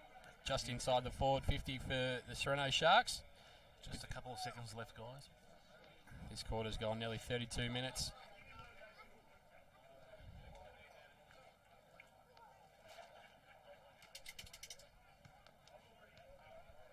And there it is. A big win on Easter Saturday to Sorrento. 25-10, 160 plays. Rosebud 11-13, 79. They have flexed their muscle after half-time. And Vossi, I want you to give us a bit of a summary of today, mate. Well, like I said, first half, it was a great game in the first half, and Rosebud probably should have been in front at half-time with the scoring shots they had. There's only a couple of extra scoring shots, but that second half was all about power for Sorrento. They scored 14 goals, 8 in the second half to Rosebud's 3 goals, 6. 35 shots to 24. Not a huge discrepancy there, but Sorrento very effective in front of goal. Probably at 25-10, probably maybe could have been something like 28-7, even 29-6. There's probably 3 or 4 shots they probably could have kicked as well. So, very good performance by Sorrento and Rosebud with some work to do, and I'm sure they've got the coach there to do it in Julie, and he'll get them going. They just need to play 4 quarters of football, because I think by half-time, halfway through the third quarter, you could just tell that Sorrento had them running absolutely out on their feet. And you could see that Rosebud are going to pick up a few wins throughout the year against quality opposition. They've run Sorrento to half-time. They were well and truly in the game, but the class just outplayed in the second half. And the difference is the ball movement, isn't it, Vossi? That Sorrento's ball movement by foot as well. It's not just their hands, but by foot. They don't miss many sort of passes going forward in the forward 50, do they? They don't. They're very good with the ball, and they were very good with the ball today. And you don't kick 25 goals without being clean with the football as they were. So that final score again, Sorrento 25-10, 160, Rosebud 11-13, 79. And that was on the Premier Traditional Home scoreboard. We were live here thanks to Battery World of Mornington. And the Jones Lapino Real Estate Best on Ground goes to Curtis Bywater. We're happy to give it to the king. We'll give it to the man who wore number 25 for Sorrento, the man AJ affectionately calls the king. He had a very good game. So he'll get that. And Bridgestone Select Mark. Have we got a mark for the day? Once again, it was pretty tough, wasn't it? Probably Lee Paholke took one in the second quarter over the top. Maybe there was a bit of a contender there, but there wasn't a lot out there today. No, there wasn't. It was more of the fluent ball movement that the forwards leading up. So if we have to give it to Lee, we'll give it to Lee, but he'll hate the airtime once again. Imagine, so if we give Curtis Bywater Best on Ground and Lee Paholke the mark of the day, can they interview himself? There'll be plenty of chat going on with the two of them, that's for sure. But they've played a fantastic game today, and well, being Monday's a long weekend, you'll certainly find that they'll be having a few hours tonight, and good on them. They've had a big win this afternoon. That just about takes us out, I think, AJ. And that was been thanks to Battery World Mornington Match of the Day between Rosebud and Sorrento down here at Rosebud on Easter Saturday. A convincing win to Sorrento, and we'll be back next week. A big thank you to everybody involved in our coverage this afternoon, all the camera boys, Steve and Suss and Bess for giving us the reports from the field, and we will be back next Saturday, Pete, at Crib Point on the radio. On the radio, and followed by Monday down at Mount Eliza for an Anzac Day match against Red Hill. We'll talk to you then.